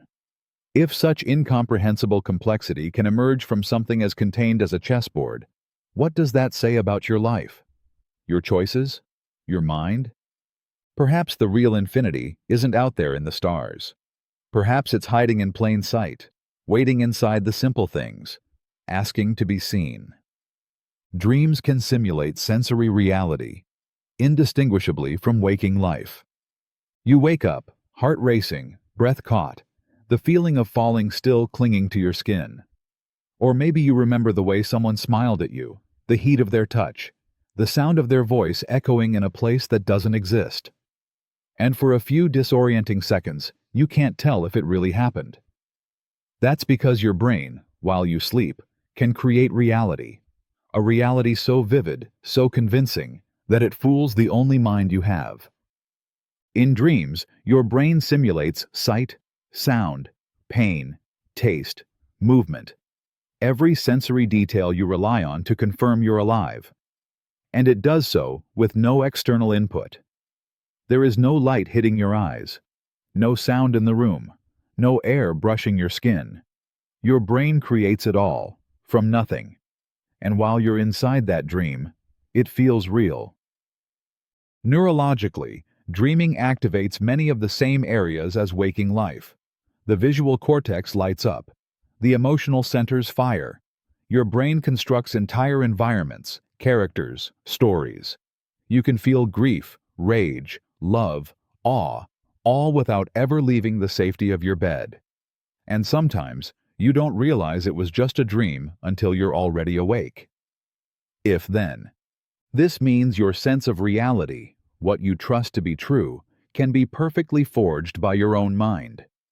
You can be utterly convinced you're living, breathing, deciding, when in fact, you're unconscious and paralyzed. If your brain can fabricate a world so authentic that you believe it's real, then what does that say about waking life? How do you know you're awake right now? If dreams can perfectly mirror life, maybe life is just another dream your brain refuses to question. And maybe you're still asleep. The smell of rain is produced by bacteria. That smell, the one that rises just before or after a rainstorm, earthy, sweet, strangely comforting. It feels like nature speaking directly to your soul. You breathe it in like memory, like something ancient waking up inside you. But that beloved scent has a name: petrichor. And its source? Bacteria. Deep in the soil, microscopic life forms known as actinomycetes live and thrive. These bacteria spend their lives quietly breaking down dead organic matter, turning decay into new life. As they do, they produce a compound called geosmin, a molecule so potent your nose can detect it at parts per trillion. When rain falls, it disturbs the ground, releasing geosmin into the air. And just like that, the scent of rain is born. But this smell isn't just pleasant. It's primordial. You are biologically tuned to notice it. Evolution hardwired your ancestors to associate it with survival. Petrichor meant the end of drought. It meant drinkable water. It meant the land would bloom again. That connection lives in you now, whether you realize it or not. So every time you catch the scent of rain, you're inhaling the breath of microbes older than humanity.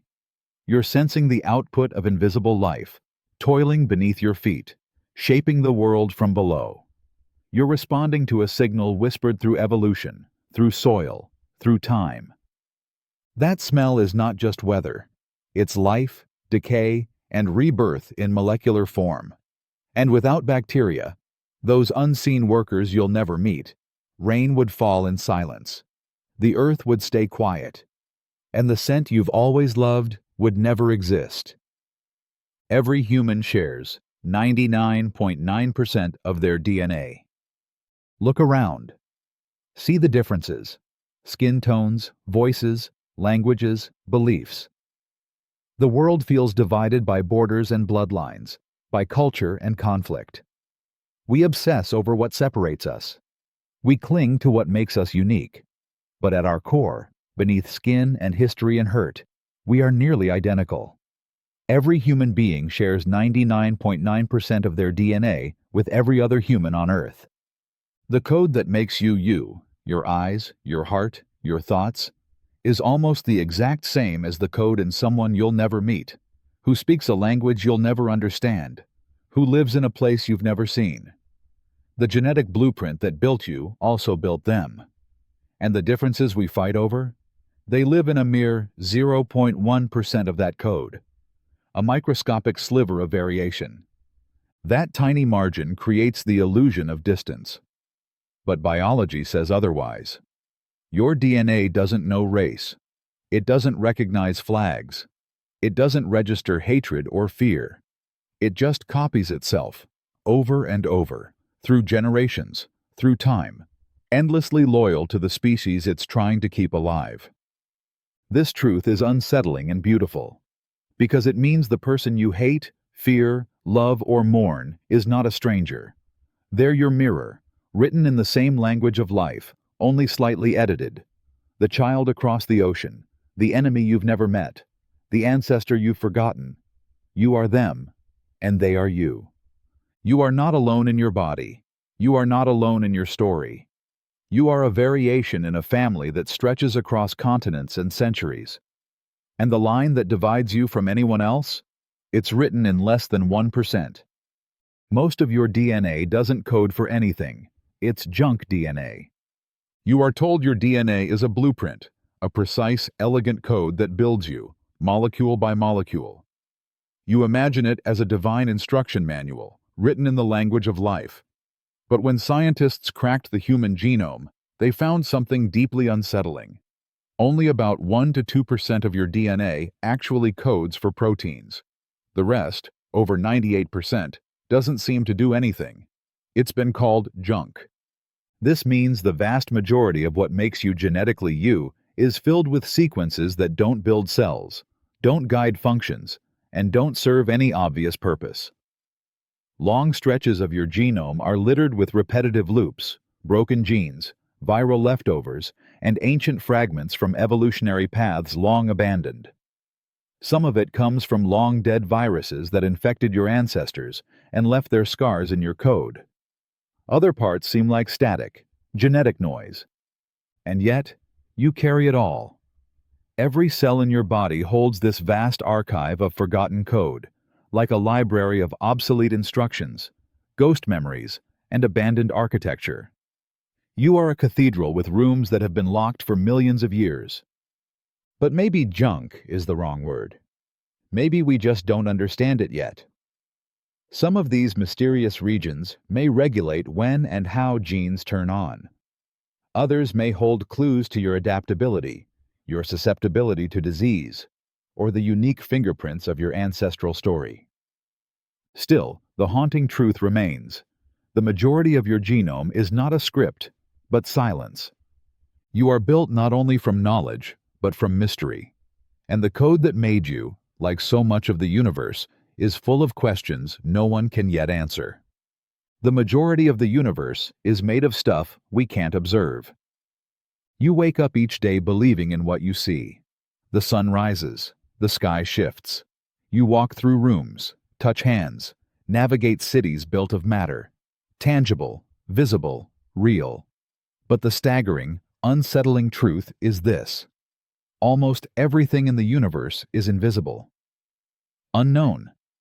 Unmeasurable by any sense you possess. Most of what exists, about 95%, is made of something we cannot detect directly. And yet, it's all around us. Only about 5% of the universe is made of ordinary matter, the atoms and molecules that build stars, planets, people, and dreams. The rest? It's dark matter and dark energy. We don't know what they are. We can't touch them. We can't see them. We only know they exist because of what they do, the way they bend galaxies, shape space, and push the cosmos apart faster than it should ever move. Dark matter weaves an invisible skeleton through the universe, holding galaxies together with unseen hands. Without it, our own Milky Way would fly apart. Dark energy, even more mysterious, is stretching the fabric of space itself, accelerating the expansion of everything, pushing the universe away from itself like an unstoppable exhale. And you, standing here on Earth, are part of the exception. You are made of the rarest substance in existence, knowable matter.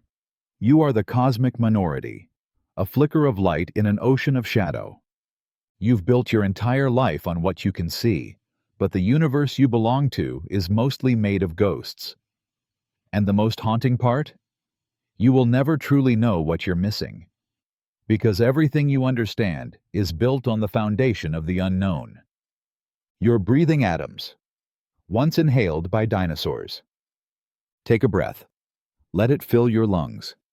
The air you just pulled in isn't new. It isn't clean, untouched, or unique to this moment. It's ancient, eternal, circulating endlessly through time. And right now, in that breath, you've likely inhaled the same atoms once drawn into the lungs of a dinosaur. Oxygen, nitrogen, and carbon dioxide, the building blocks of breath, don't vanish after use. They move. They cycle. They flow from organism to organism, from atmosphere to leaf, from predator to prey. Every breath ever taken has been broken down, reshuffled, and passed on. The air you inhale today once drifted through the lungs of a brachiosaurus grazing beneath a Jurassic sun. It was exhaled by a velociraptor moments before a kill. It was swallowed in panic, in rage, in calm. Statistically, every breath you take contains billions of molecules, and given Earth's atmosphere has remained largely closed for hundreds of millions of years, it's almost certain that many of those molecules were once inside ancient creatures, long dead and buried beneath stone. You are not just alive in this moment. You are recycling life itself. You breathe in the breath of empires, of extinct beasts, of lovers lost to time. You are connected by air to everything that has ever lived. There is no such thing as new breath. Every inhale is a shared memory. Every exhale joins the story. Right now, a part of you is whispering through time, through the lungs of titans, through epochs long gone, quietly proving that nothing, not even breath, truly belongs to us alone. The odds of your exact existence are astronomically low. You exist. You breathe, blink, speak, dream. You carry memories only you remember, a name only you were given, a voice that has never belonged to anyone else. But the fact that you, in this exact form, ever came to be, is nothing short of a cosmic impossibility. The odds of your specific existence are so staggeringly low, they border on the miraculous. Start with biology. Your parents had to meet, out of billions of people, and decide at precisely the right moment to create you. If that meeting had been delayed by even a day, a different sperm would have reached the egg, a different genetic combination, a different person entirely. You wouldn't exist. Now stretch that back through time. Each of your ancestors, thousands upon thousands of them, had to survive wars, plagues, famines, heartbreak, and random chance. Every love, every birth, every survival was a thread in a delicate web.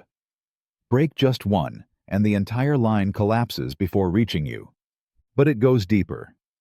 Your DNA is a sequence of over 3 billion base pairs, each lined up in a perfect, impossibly specific order. The number of possible combinations is beyond human comprehension. And yet, this one made you. Not someone like you. You. Statistically, you should not be here, and yet, here you are. This means your existence isn't just rare, it's unrepeatable.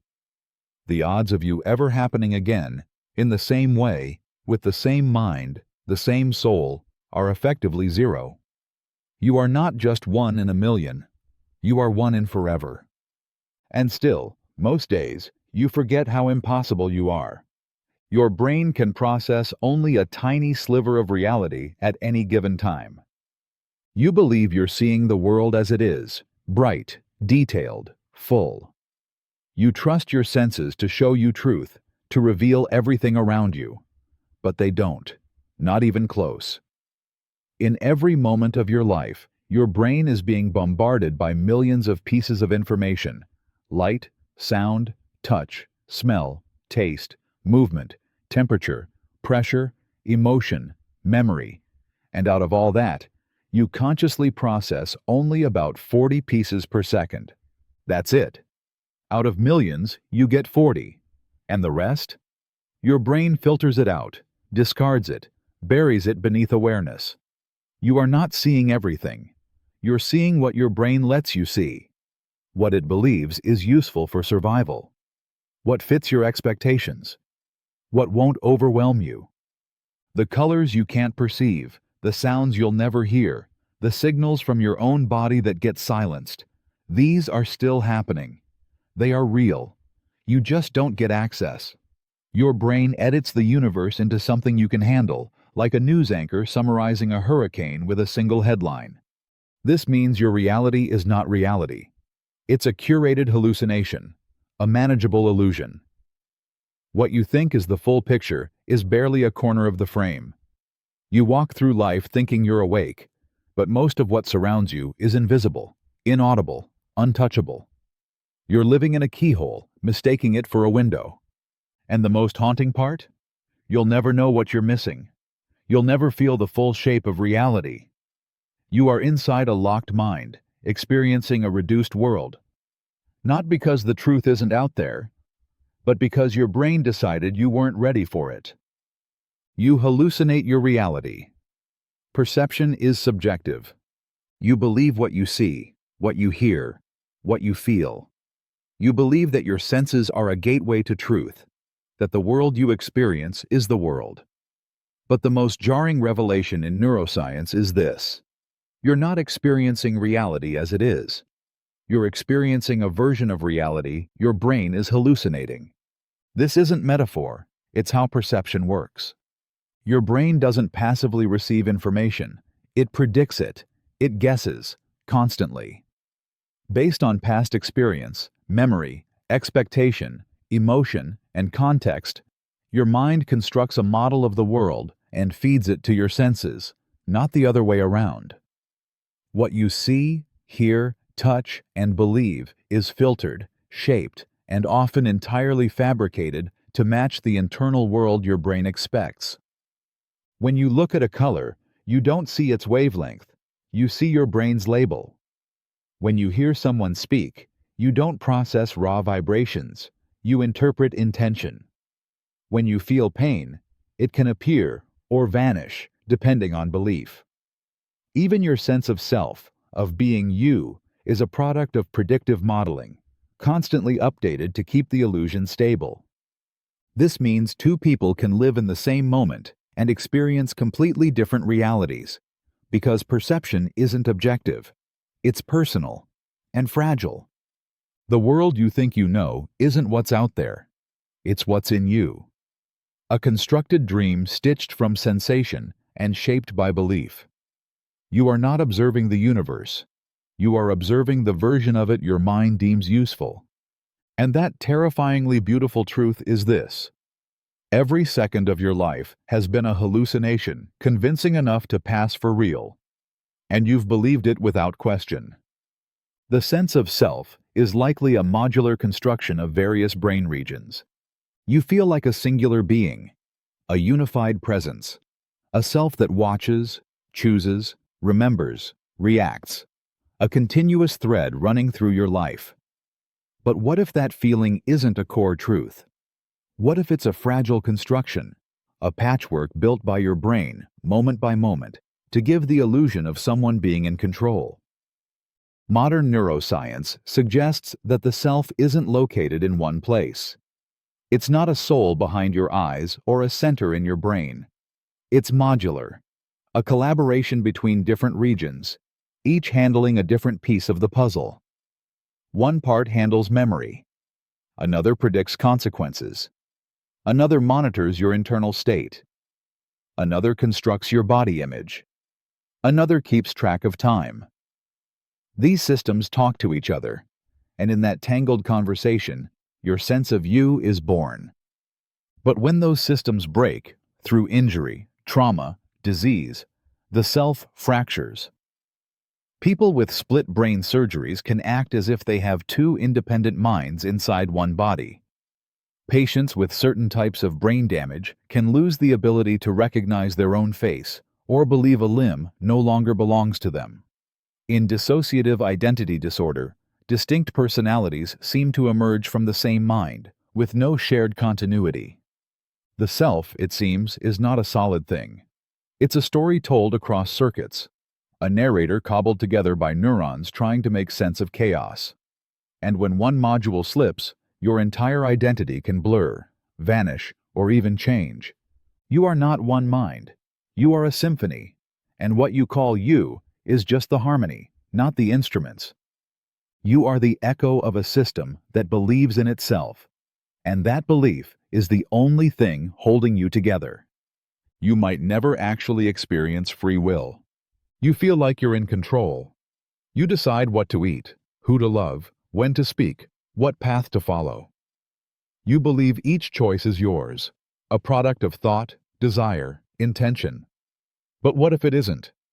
What if every decision you've ever made was never yours to begin with? Modern neuroscience and psychology are unraveling the myth of free will. Your brain makes decisions before you become consciously aware of them. In study after study, researchers have observed that the brain shows signs of a choice being made seconds before the person even knows they've decided. By the time you feel like you've chosen, the wheels were already turning, without your permission. Your thoughts arise from neurons firing, from chemistry, from past experiences, memories you didn't ask for, instincts you didn't choose. Your preferences, your personality, even your moral compass. They all emerge from a biology and a past you didn't design. You didn't choose your parents. You didn't choose your brain. You didn't choose the world that shaped you. And yet, you think you're in control. Even your struggles with choice, hesitation, doubt, regret, are responses programmed by deeper systems you don't see. Free will, in this light, becomes a story your brain tells to justify what's already been set in motion. A comforting illusion to make chaos feel personal.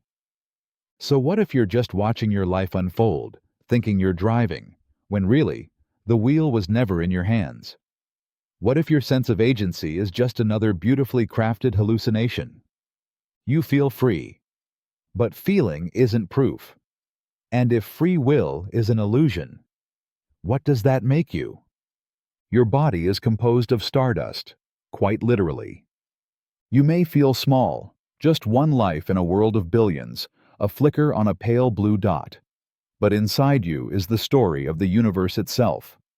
Your body, your breath, your bones, they are made of stars. Not poetically, not figuratively, literally. Every atom of oxygen you inhale, every carbon in your cells, every bit of iron in your blood was forged in the heart of a dying star. Billions of years ago, long before Earth existed, massive stars reached the end of their lives. They collapsed, then exploded in violent supernovae, scattering the elements they had created across space. Elements that were too heavy to be made during the Big Bang. Elements required for life. Those particles drifted through the void for eons, mingling with clouds of gas and dust, pulled by gravity into newborn stars, swirling planets, and eventually, you. You are not just a product of Earth. You are a product of ancient fire. Your body is a cathedral built from celestial remnants. The calcium in your teeth, the nitrogen in your DNA, the phosphorus in your brain, none of it could exist without the death of stars. This isn't metaphor. It's atomic truth. You carry within you the remains of explosions that tore galaxies apart. You are built from cosmic violence, wrapped in skin, pretending to be ordinary. And the stars that gave you life? They didn't know you were coming. They simply died, and from their ashes, something impossibly improbable happened. You became. You are the universe made conscious, a fragment of eternity learning how to feel. And every time you look up at the night sky, you are, in some strange way, going home. Time might not be fundamental. It could be an emergent phenomenon. You live by time. You measure your life in years, in moments, in the tick of a clock and the beat of a heart. You mourn the past, chase the future, feel trapped in the present. Time feels like the backbone of reality, constant, unshakable, absolute. But what if it's not? What if time isn't real in the way you think it is? What if it's not fundamental at all, but something that emerges only when certain conditions are met? In the deepest layers of physics, quantum gravity, string theory, and attempts to unify the laws of the universe, time begins to fall apart. Equations that describe the most fundamental interactions do not require time. They work without it. The universe, at its most primal level, may be timeless. And what you experience as time, the flow, the direction, the cause and effect, might be nothing more than a side effect. A perception. a mirage created by the entanglement and complexity of countless tiny parts. Some physicists now believe that time emerges from quantum information, like heat emerges from molecules in motion, or consciousness from networks of neurons. It's not built into the foundation of reality. It's a product of it. That means the ticking clock inside your chest, the dread of growing older, the feeling that everything is slipping away, could all be illusions. Useful ones, necessary ones, but illusions nonetheless. You may be living in a universe where time is not a river, but a trick of perspective. And if time is an illusion, then so is your entire story, your before and after, your regret and your hope. You are not moving through time. Time is something your mind is making up to explain the motion. Evolution doesn't care about truth, only survival. You like to believe your mind was built to see the world clearly, to understand, to perceive, to uncover truth. But evolution didn't sculpt you for clarity. It sculpted you for one thing only: survival. And sometimes, the truth gets in the way of that. Natural selection favors traits that help organisms live long enough to reproduce. If a belief, perception, or instinct increases your odds of surviving, even if it's completely false, then it gets passed on. Evolution doesn't reward accuracy, it rewards utility. This means your brain didn't evolve to show you the world as it is. It evolved to show you the world in whatever way helped your ancestors stay alive. You don't see objective reality. You see a filtered, distorted, simplified version of it. One that hides too much complexity, masks overwhelming truths, and colors the world in shades of emotional survival. You see patterns where none exist because pattern recognition once meant life or death.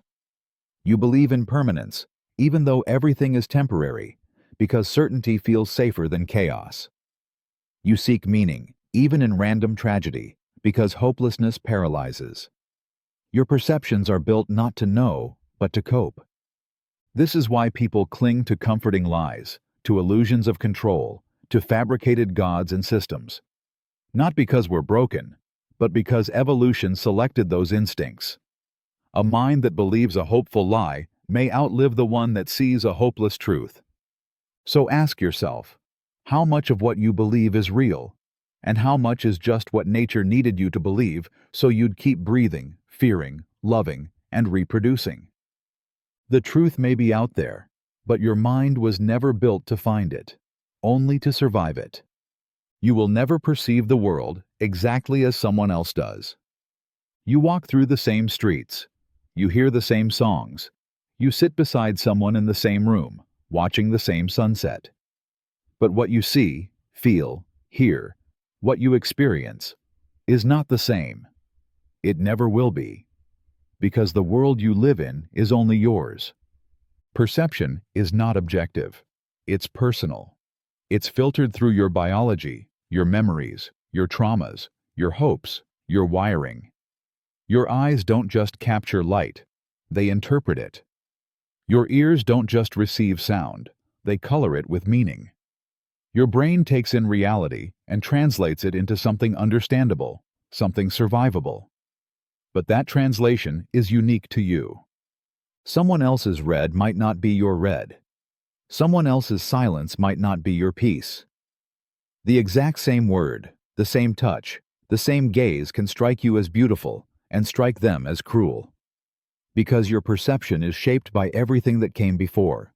Your parents' voices, your childhood fears, the moments that scarred you, and the ones that healed you.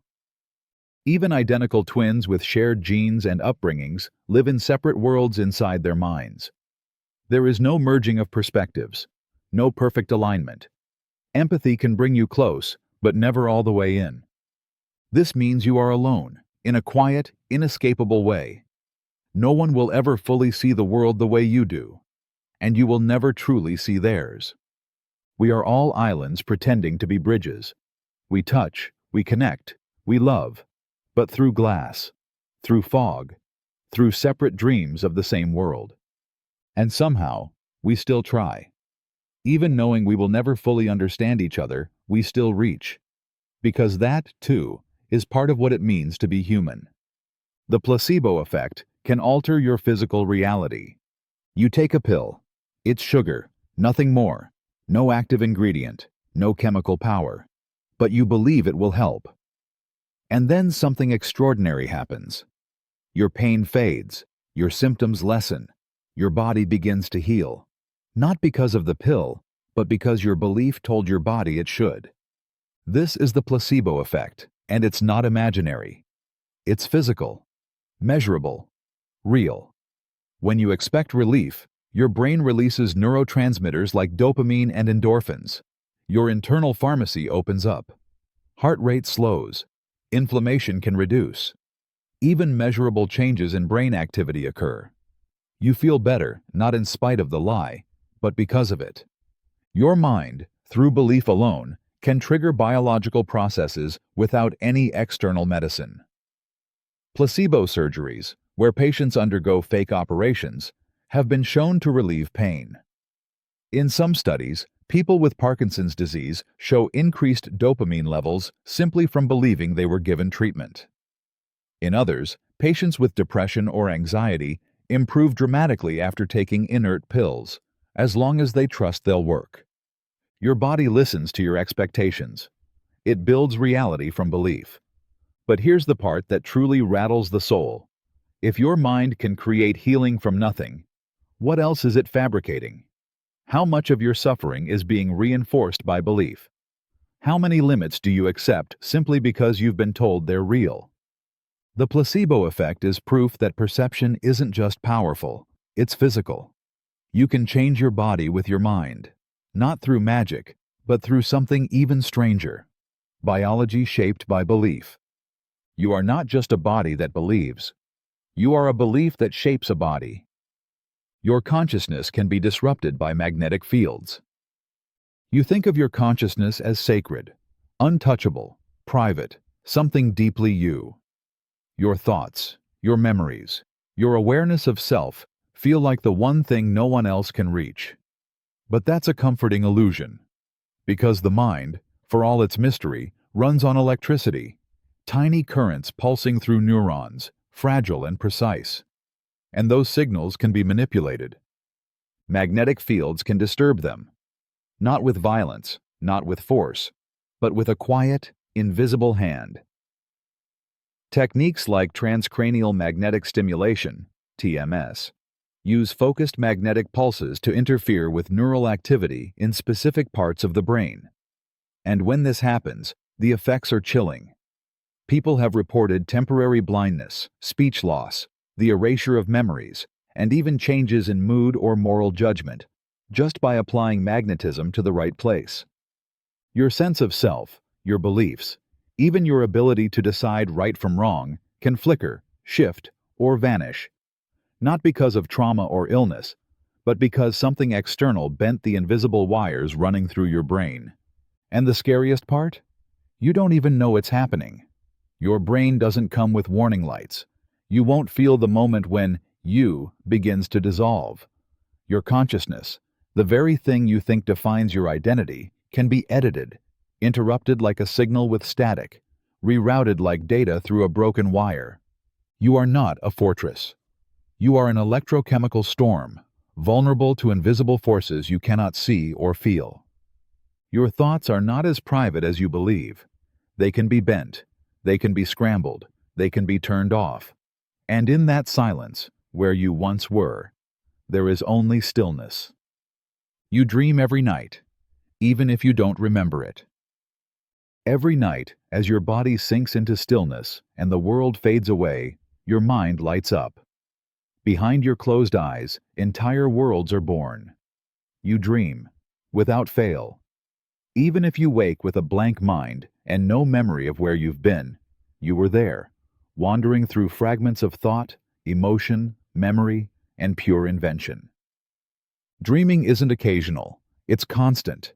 You cycle through multiple rounds of REM sleep each night, and in each one, your brain becomes intensely active, sometimes more active than during the day. Your heartbeat changes. Your breathing shifts. Your eyes dart behind your lids, following visions you don't even know you're having. You could be flying through a city made of light, reliving a childhood memory warped by time, or speaking with someone long dead.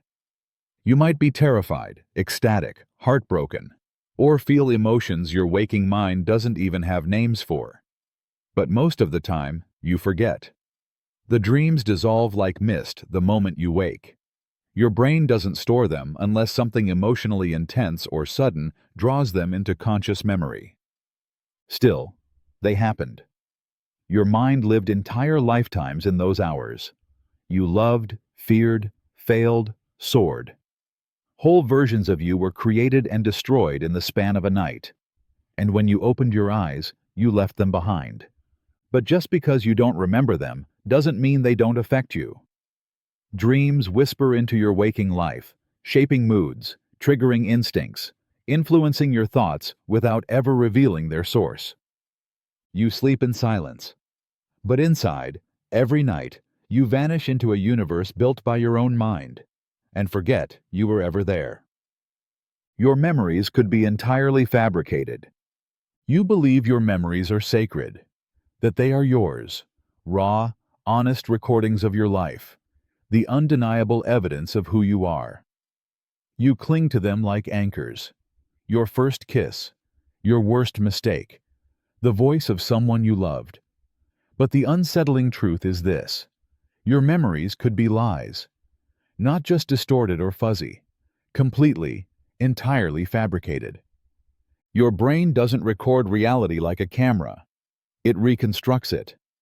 Every time you remember something, your mind rebuilds it from scratch using fragments, emotion, and expectation.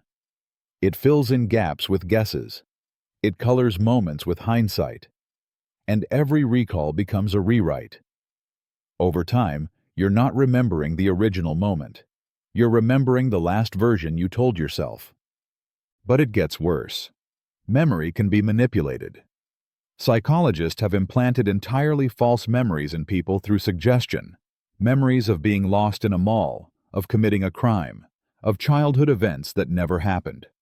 And people didn't just believe these memories, they felt them, viscerally, emotionally, with vivid detail. They would swear on them. That means you could be carrying memories right now. Memories that feel real, that define you, that shape your decisions, that never happened. The trauma you still carry, the love you never moved on from, the moment you think changed everything, it might be fiction. Your identity is built on a fragile library of rewrites, assumptions, and dreams disguised as truth. You don't remember your life. You assemble it. And if your past can be rewritten without your permission, how much of you is just something your brain needed to believe? Your internal monologue might not even be in language. You think in words, or at least that's what you believe. That constant voice narrating your every move, judging, doubting, planning, it feels like the core of your mind. But what if that voice isn't as central as you think? What if your true thoughts, the raw ones, aren't in English or Spanish or any language at all? What if your internal monologue is just a surface translation of something deeper, stranger, more abstract? Not everyone even has a verbal inner voice. Some people think in images, some in sensation, others in bursts of emotion, spatial awareness, or wordless intuition. For them, language is something applied after the thought happens, an effort to make the ineffable digestible. And even if you do hear your own voice in your head, that voice might only be a shadow, a narrator following your decisions, not leading them. Cognitive science suggests that most of your thinking doesn't happen in words. Your brain makes countless decisions, connections, and predictions before language even enters the picture. Language is slow, thought is fast, and what you hear in your head might just be the echo of the real process, like reading subtitles for a movie that's already playing. This means the you talk to in your head may not be the real you. It's a character, a mouthpiece, a translator trying to make sense of a mind too complex to speak. So the next time you hear yourself think, remember, that voice isn't the thought. It's the mask of the thought. and beneath it lives a self you'll never fully hear, only feel. Many cultures don't even have a word for self. You've been raised to believe in the self as something real, internal, essential. A you that lives behind your eyes, directing your thoughts, owning your experiences. But this belief is not universal. It's not even natural. It's cultural. And many cultures around the world, especially those untouched by Western philosophy, don't even have a word for self. In several indigenous languages, there is no singular concept of I as distinct from we. Identity is not something that exists in isolation, but something woven into the collective.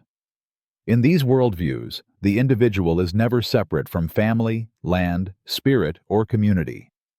To ask, "Who am I?" would make no sense, because the answer would always be everything around you. In Buddhist philosophy, the self is considered an illusion, a mental fabrication that causes suffering.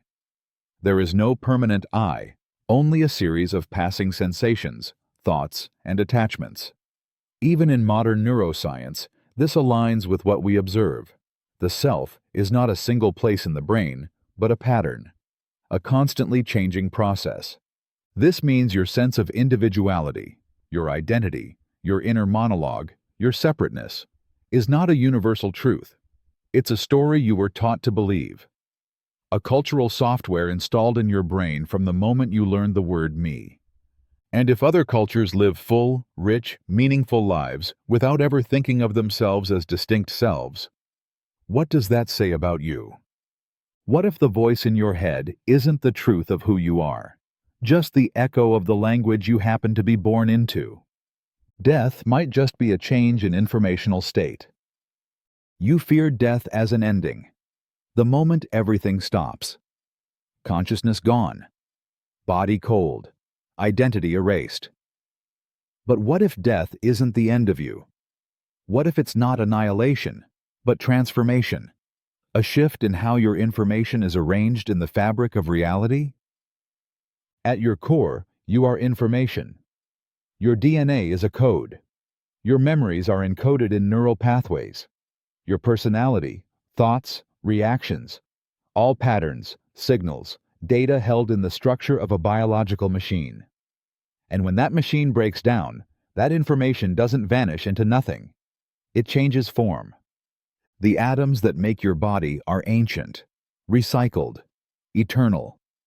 They don't die. They redistribute. The energy that drives your thoughts doesn't disappear. It dissipates. And the patterns that made up you?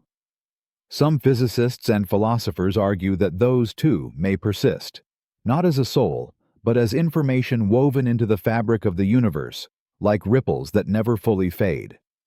In physics, information is never truly destroyed. Not in black holes, not in thermodynamics, not in you. What you are, your complexity, your structure, might collapse, but the raw data goes on. Rewritten into the soil, the air, the neurons of those who remember you, maybe even into new conscious configurations that are yet to be. Death, then, is not erasure. It's migration, a rearrangement of the code. You stop being a story told in one form and begin again as part of another. You won't feel it. You won't know it. But the universe does. Because in the end, maybe nothing dies. It only changes where and how its story is told. Some neurons in your brain are older than your bones. You think your body is constantly renewing itself, and in many ways it is. Your skin flakes away, your blood regenerates, your bones replace themselves over the years. You're not the same physical person you were a decade ago, or even last year. But nestled deep within your brain are cells that never changed, never died, never regenerated. Some of your neurons are as old as you, and older than the rest of your body. These ancient neurons, especially those in your cerebral cortex and hippocampus, were born before you took your first breath. They've survived every illness, heartbreak, fall, and fever. They've witnessed the entirety of your consciousness, from your earliest memory to this exact moment. While the calcium in your bones has turned over, while your liver has renewed, these neurons have quietly endured. They are your true originals. But they're not just old. They're fragile, delicate, vulnerable. They carry the weight of everything you've ever felt, learned, or forgotten. And they don't get replaced. When one of these neurons dies, it's gone, forever. No backup, no copy. You are carrying pieces of your childhood not just in memory, but in matter. Living relics of your origin story still pulse in your skull, shaping every thought you have. You are a mosaic of new and ancient, of regenerated flesh wrapped around irreplaceable sparks. And as the rest of you renews, dies, rebuilds, these neurons remain, watching quietly, the last unchanged witnesses to the story of you. Proof that even in a body built to let go, some things are too sacred to lose. Consciousness could arise from quantum processes. You believe your thoughts are the product of biology, of neurons firing, chemicals flowing, electricity pulsing across a vast network of brain cells. It feels mechanical, explainable, almost comforting in its clarity. But what if the spark behind your awareness, your consciousness, isn't mechanical at all? What if it comes from somewhere far stranger, far smaller, and far more mysterious? What if your mind is quantum? Some scientists and theorists suggest that consciousness may arise not from classical interactions alone, but from quantum processes happening deep within your brain, within the very molecules of your neurons. This isn't wild speculation. Quantum effects, like superposition and entanglement, are real, observable, and form the bedrock of modern physics. They allow particles to exist in multiple states at once, to influence each other instantly across distance, to defy the logic of time and space. Now imagine your consciousness, a stream of thoughts, feelings, and awareness, emerging not from cells, but from these quantum rules. Inside your brain, at the edge of the microscopic, quantum states may be dancing inside structures called microtubules, as some researchers propose. These aren't just scaffolding. They might be where awareness begins. If true, this would mean your sense of self, your dreams, your love, your memories, are not just biological echoes. They are quantum events. And unlike classical systems, quantum information doesn't simply vanish. It can be preserved, transformed, even entangled with the fabric of the universe itself. This theory is unproven, controversial, but haunting. Because if your mind is quantum, then you are not just in the universe. You are woven into its deepest laws. And your awareness might be far more eternal and strange than biology alone can ever explain. The entire universe might be a mathematical structure. You believe reality is made of things: atoms, stars, gravity, time. You imagine the universe as a vast physical place where things happen.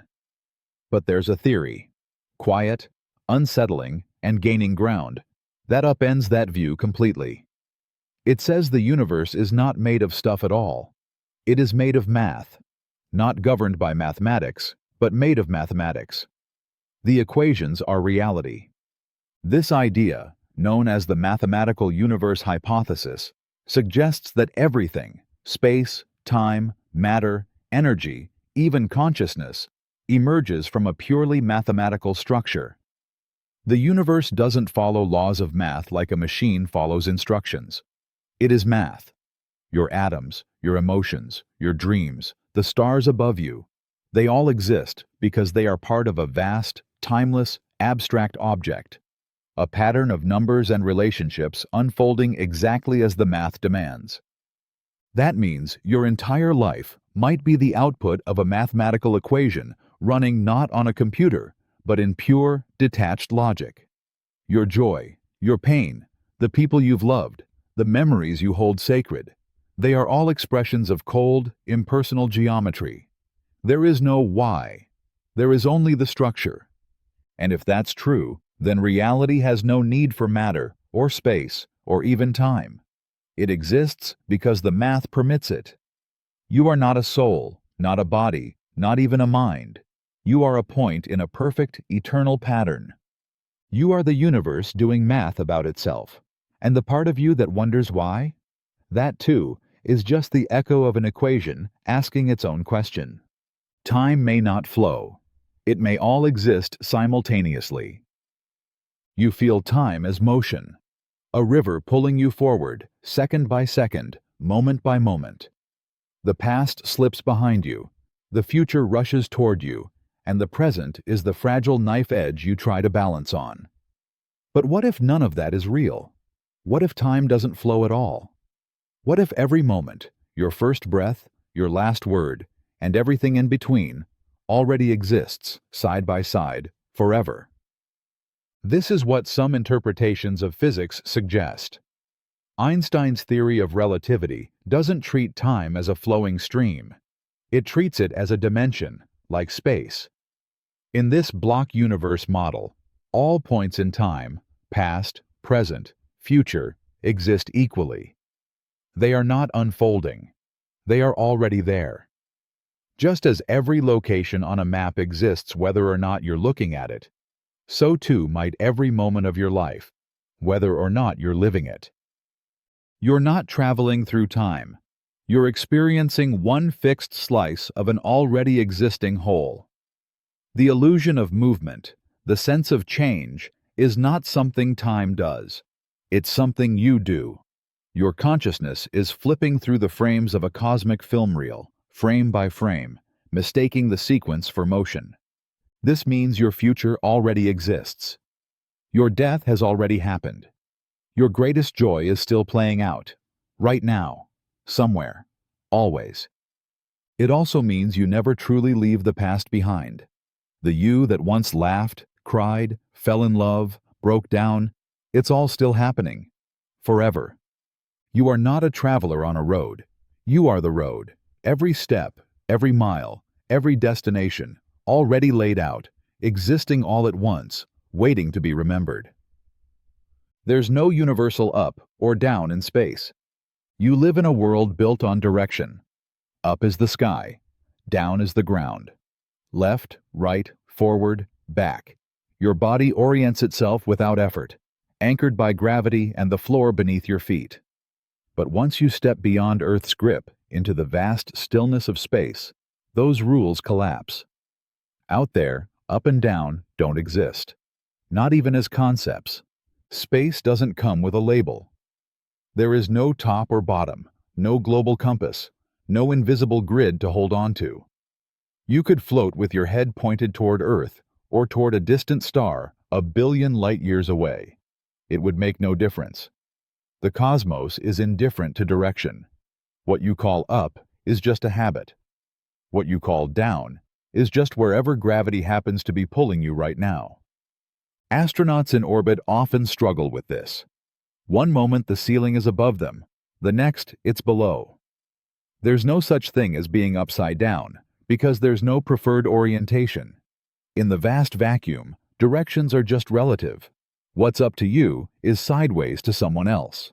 What's down to one planet is the sky to another. And this realization reaches deeper than physics. It shatters your sense of groundedness. You think you're rooted in a stable reality, but you're not. You're floating on a tiny rock, spinning through emptiness, clinging to a local illusion of down that only works here, only now. Beyond Earth, there is no floor, no ceiling, no center. Just a directionless silence in which your body, your thoughts, and your meaning must find their own orientation. And the question you never asked until now, what are you without gravity to tell you who you are? Light from some stars. You see is older than Earth. You look up at the night sky and feel small. But what you're seeing, those soft, glimmering pinpricks, aren't just distant suns. They are messages from the ancient past, still traveling across the vastness of space. And some of that light? It began its journey long before Earth even existed. The Earth is around 4.5 billion years old, but the light from some of the stars you see, especially those in distant galaxies or even in our own Milky Way's halo, has been traveling for over 5, 10, even 13 billion years. That means the photons entering your eyes tonight left their source before Earth had formed, before oceans existed, before the atoms in your body came together. You are catching echoes of a universe that didn't yet know you would exist.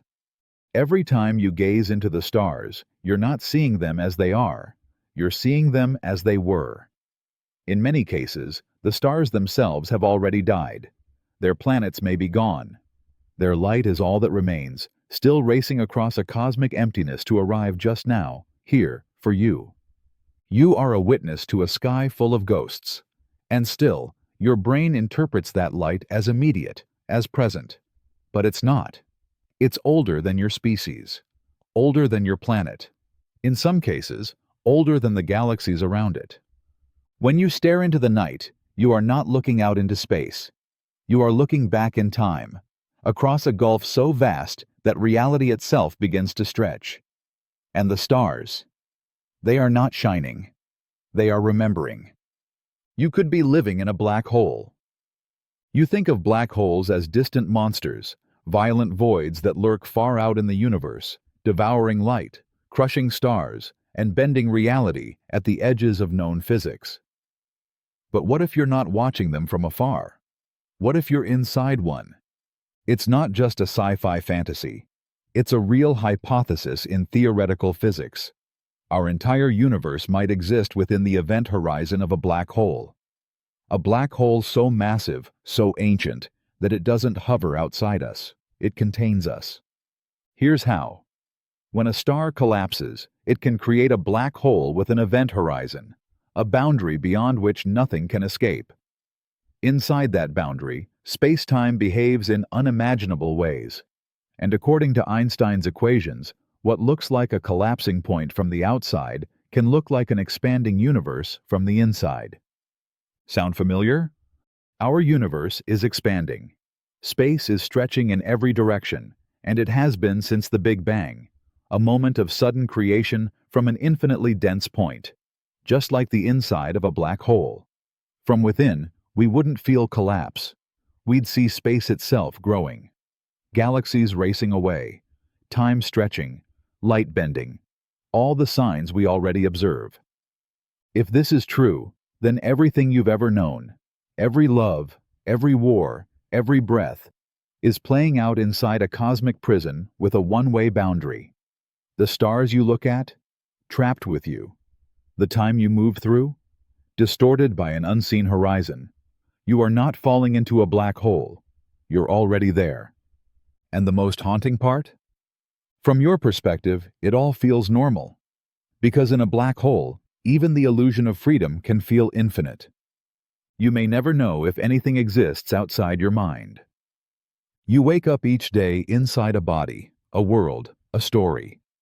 You see colors, feel textures, taste food, hear voices. You believe the world is out there, real and solid, existing whether you pay attention to it or not. But there's a haunting possibility, one that philosophers and scientists have wrestled with for centuries. You might never be able to prove that anything exists outside your own mind. Everything you know, every sound, every sight, every moment of joy or sorrow, has passed through the filter of your brain. You don't experience the world directly. You experience signals. Light hits your eyes, sound waves touch your ears, electrical impulses fire through your neurons. And somewhere deep within, your mind constructs a version of reality for you to live in. But how can you ever be sure that reality is real? You can't step outside your own consciousness to compare it against something else. You can't touch the world without your senses, or think without your mind. You are locked in, permanently. For all you know, everyone around you, every friend, every stranger, every loved one, could be part of an elaborate projection, a dream, a simulation, a narrative authored by something else, or by you. This is the terrifying beauty of solipsism, the idea that only your mind is certain to exist. Maybe there is a universe out there, maybe there isn't, but you will never escape the prison of your perception to find out. So what do you truly know? Just this. There is awareness. There is you.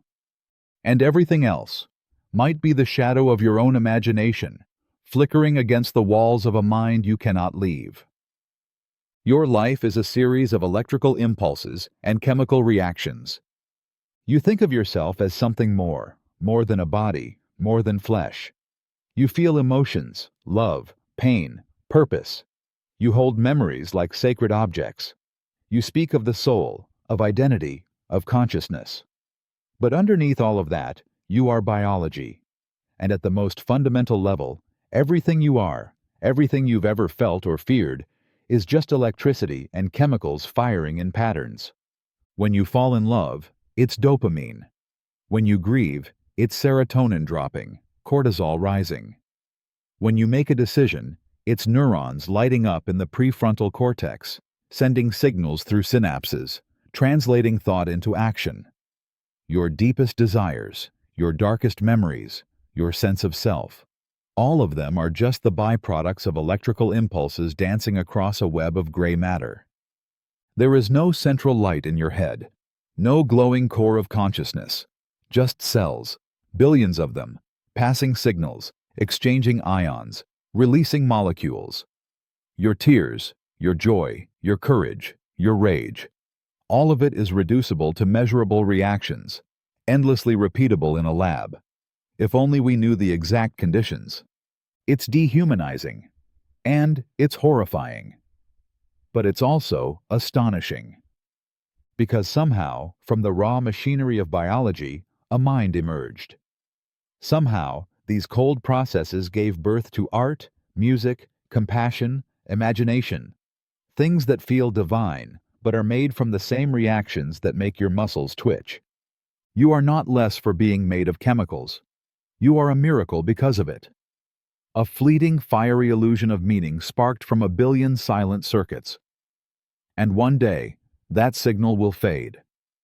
And everything you called you will power down, like a light going out. In quantum physics, cause and effect can reverse. You live by a law so deeply ingrained it feels sacred. Cause comes before effect. You flip a switch, and the light turns on. You speak, and someone hears you. You touch and feel. Time flows forward. One thing leads to another. But in the strange and silent world of quantum physics, that rule begins to crack. In certain experiments, the effect can appear to happen before its cause.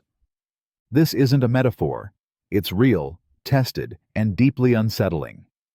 In some quantum systems, like in delayed choice experiments or quantum entanglement, particles behave in ways that suggest decisions made in the present can influence events that have already happened. In other words, it's as if your choice now reaches backwards in time, rewriting the past to match the outcome you've just chosen. One famous example: a photon is sent toward a device where it can act like a wave or a particle, depending on how it's measured. But what scientists found is that the type of measurement you choose, even if made after the photon has already passed through the apparatus, seems to determine how it behaved in the past. As if the particle waited to find out what you'd do, and then rewrote its own history accordingly. It makes no logical sense. It breaks your understanding of time, action, responsibility. Because if the future can influence the past, then what does before even mean? What if what you think caused something didn't? Your life is built on the comfort of sequence, but at the quantum level, reality doesn't care about your order. The universe may not just be stranger than you imagine. It may be running backward while you walk forward. Your heart has its own neurons and can act semi-independently. You've always believed your heart takes its orders from your brain, that it beats when your mind tells it to, that it's just a muscle following commands from above. But the truth is far stranger and far more intimate. Your heart is not just a pump. It has a brain of its own. Inside your chest are about 40,000 neurons, forming what scientists call the intrinsic cardiac nervous system, a tiny, self-contained network capable of sensing, processing, remembering, and even making decisions. It's not just receiving instructions, it's sending them too. Your heart communicates with your brain more than your brain communicates with your heart. Signals travel upward, influencing emotions, decisions, and even perception itself. Your heart doesn't just respond to stress, joy, or fear. It helps create those feelings. It can slow or accelerate based on what it decides through its neural network, sometimes acting independently of the brain's direct commands. It can even continue beating outside of the body, for a time, with no brain attached, because it carries its own electrical rhythm. This blurs a line we thought was clear.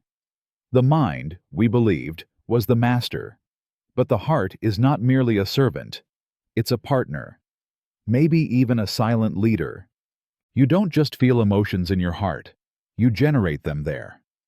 The ache of love, the jolt of fear, the weight of grief, they aren't just poetic metaphors. They're real, grounded in the complex intelligence of a beating organ that listens, learns, and responds.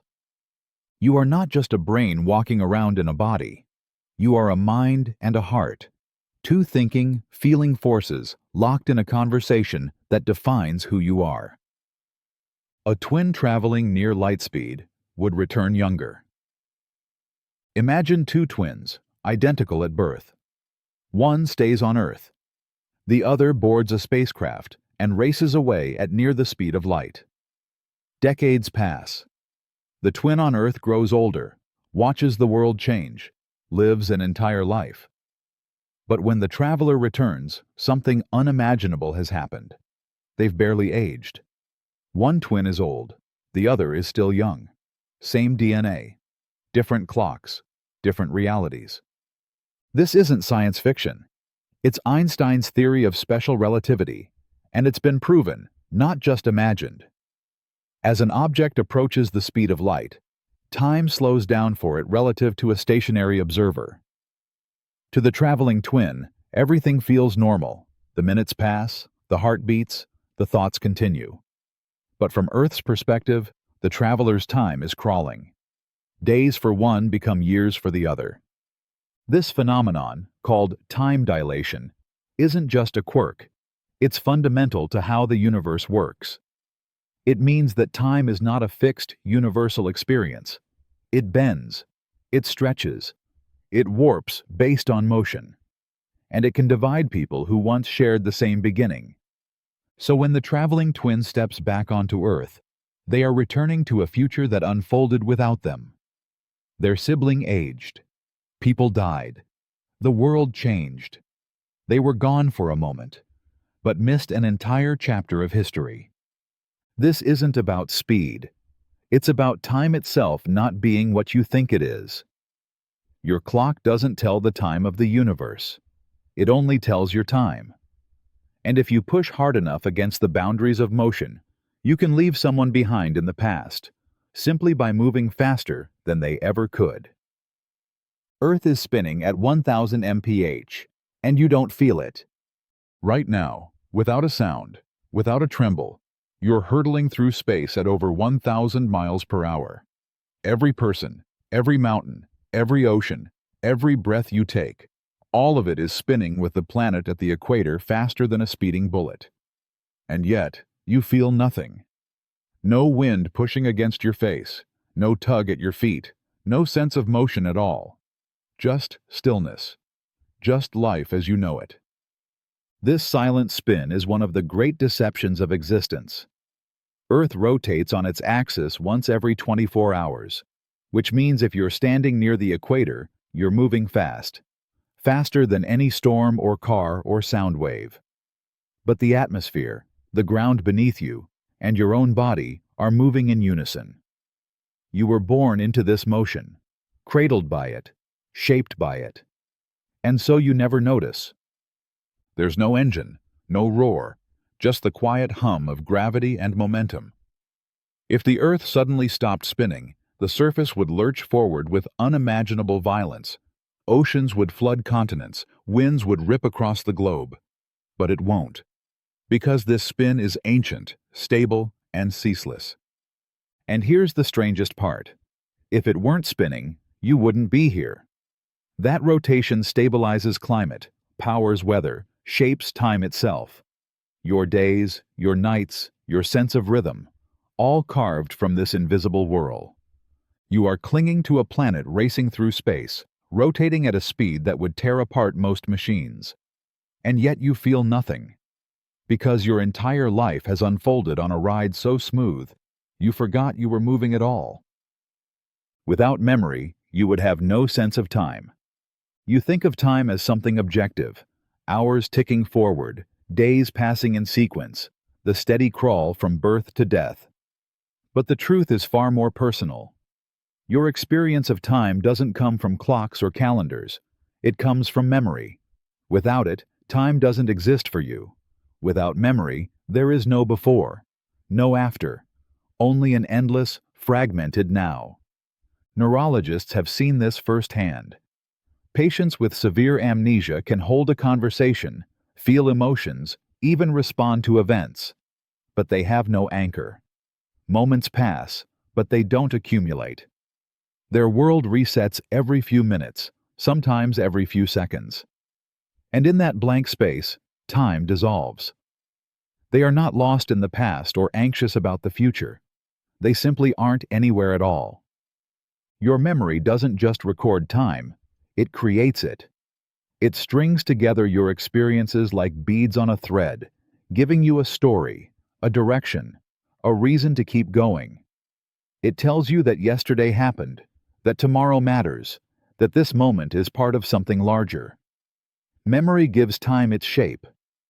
Take it away, and you're not just confused, you're timeless.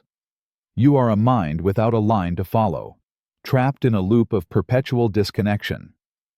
You could live your entire life in that state and never know it, because without memory, there's nothing to compare it to.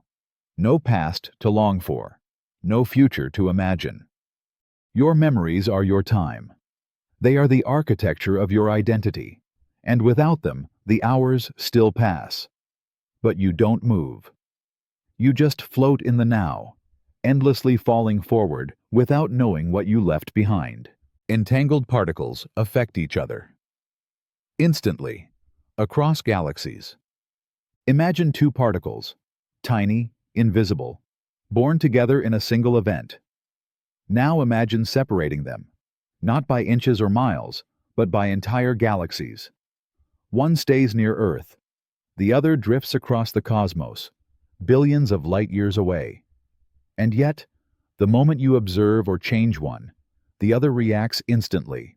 No delay, no signal, no travel time. Just a silent, immediate response, as if distance doesn't matter at all. This is quantum entanglement, one of the most unsettling phenomena in physics. It defies logic, breaks the speed of light, and suggests that the universe may be deeply connected in ways we don't yet understand. Einstein himself called it spooky action at a distance, because even he couldn't accept that something happening here could influence something over there faster than anything should be able to travel. When particles become entangled, their states are forever linked. Measure the spin or position of one, and the other's state is defined, instantly, even if no force, signal, or information passed between them. It's as if they are part of the same object, stretched across the vast emptiness of space, refusing to behave like two separate things. This isn't theory. It's been proven in countless experiments, and the implications are staggering. It suggests that separation, as we experience it, may be an illusion. That space itself is not as disconnected or local as we believe. That at a fundamental level, everything may be entangled, linked across time and distance in a way that shatters our understanding of cause, effect, and individuality. You are made of particles that were born in the fire of ancient stars. What if some of them are still entangled, tied to places and events beyond your comprehension? What if parts of you are echoing across the universe, reacting to things you'll never see? You are conscious for only part of your daily experience. Most is subconscious. You believe you are awake, alert, in control, that your mind is steering the ship. But the unsettling truth is that most of your life unfolds without you. Beneath your awareness, your brain is quietly conducting the orchestra, beating your heart, digesting your food, filtering out sounds, guiding your movements, and making decisions before your conscious mind ever catches up. You are only truly conscious for a fraction of your day. Studies suggest that nearly 95% of your cognitive activity happens below awareness. From the words you choose to the route you take home, from the way you react to a stranger's face to the gut feeling that makes you hesitate, most of it is handled by a vast, invisible network of subconscious processes. You don't decide what to notice. Your brain filters what it thinks you should. You don't choose most of your thoughts. They arise, unbidden, and you take credit after the fact. Even your conscious choices are often echoes of deeper impulses you didn't see forming. You're like the rider on an elephant, able to tug the reins occasionally, but mostly just pretending to steer. Your conscious mind is a spotlight in a dark cathedral, illuminating one tiny corner while the rest looms in shadow. And yet, you build your identity on that sliver of light. You say, "I did this. I felt that. I chose this path." When the truth is, much of your life is being lived for you, not by you. You're not fully asleep, but you're not fully awake either. You live in the illusion of control, floating on a sea of unseen thought. And somewhere deep beneath, your real self stirs, quiet, automatic, unseen, and always in motion. You're always living in a constructed simulation of external input. You open your eyes and trust what you see. You hear voices, feel warmth, taste food, and call it reality. But the shocking truth is that what you experience isn't the world itself.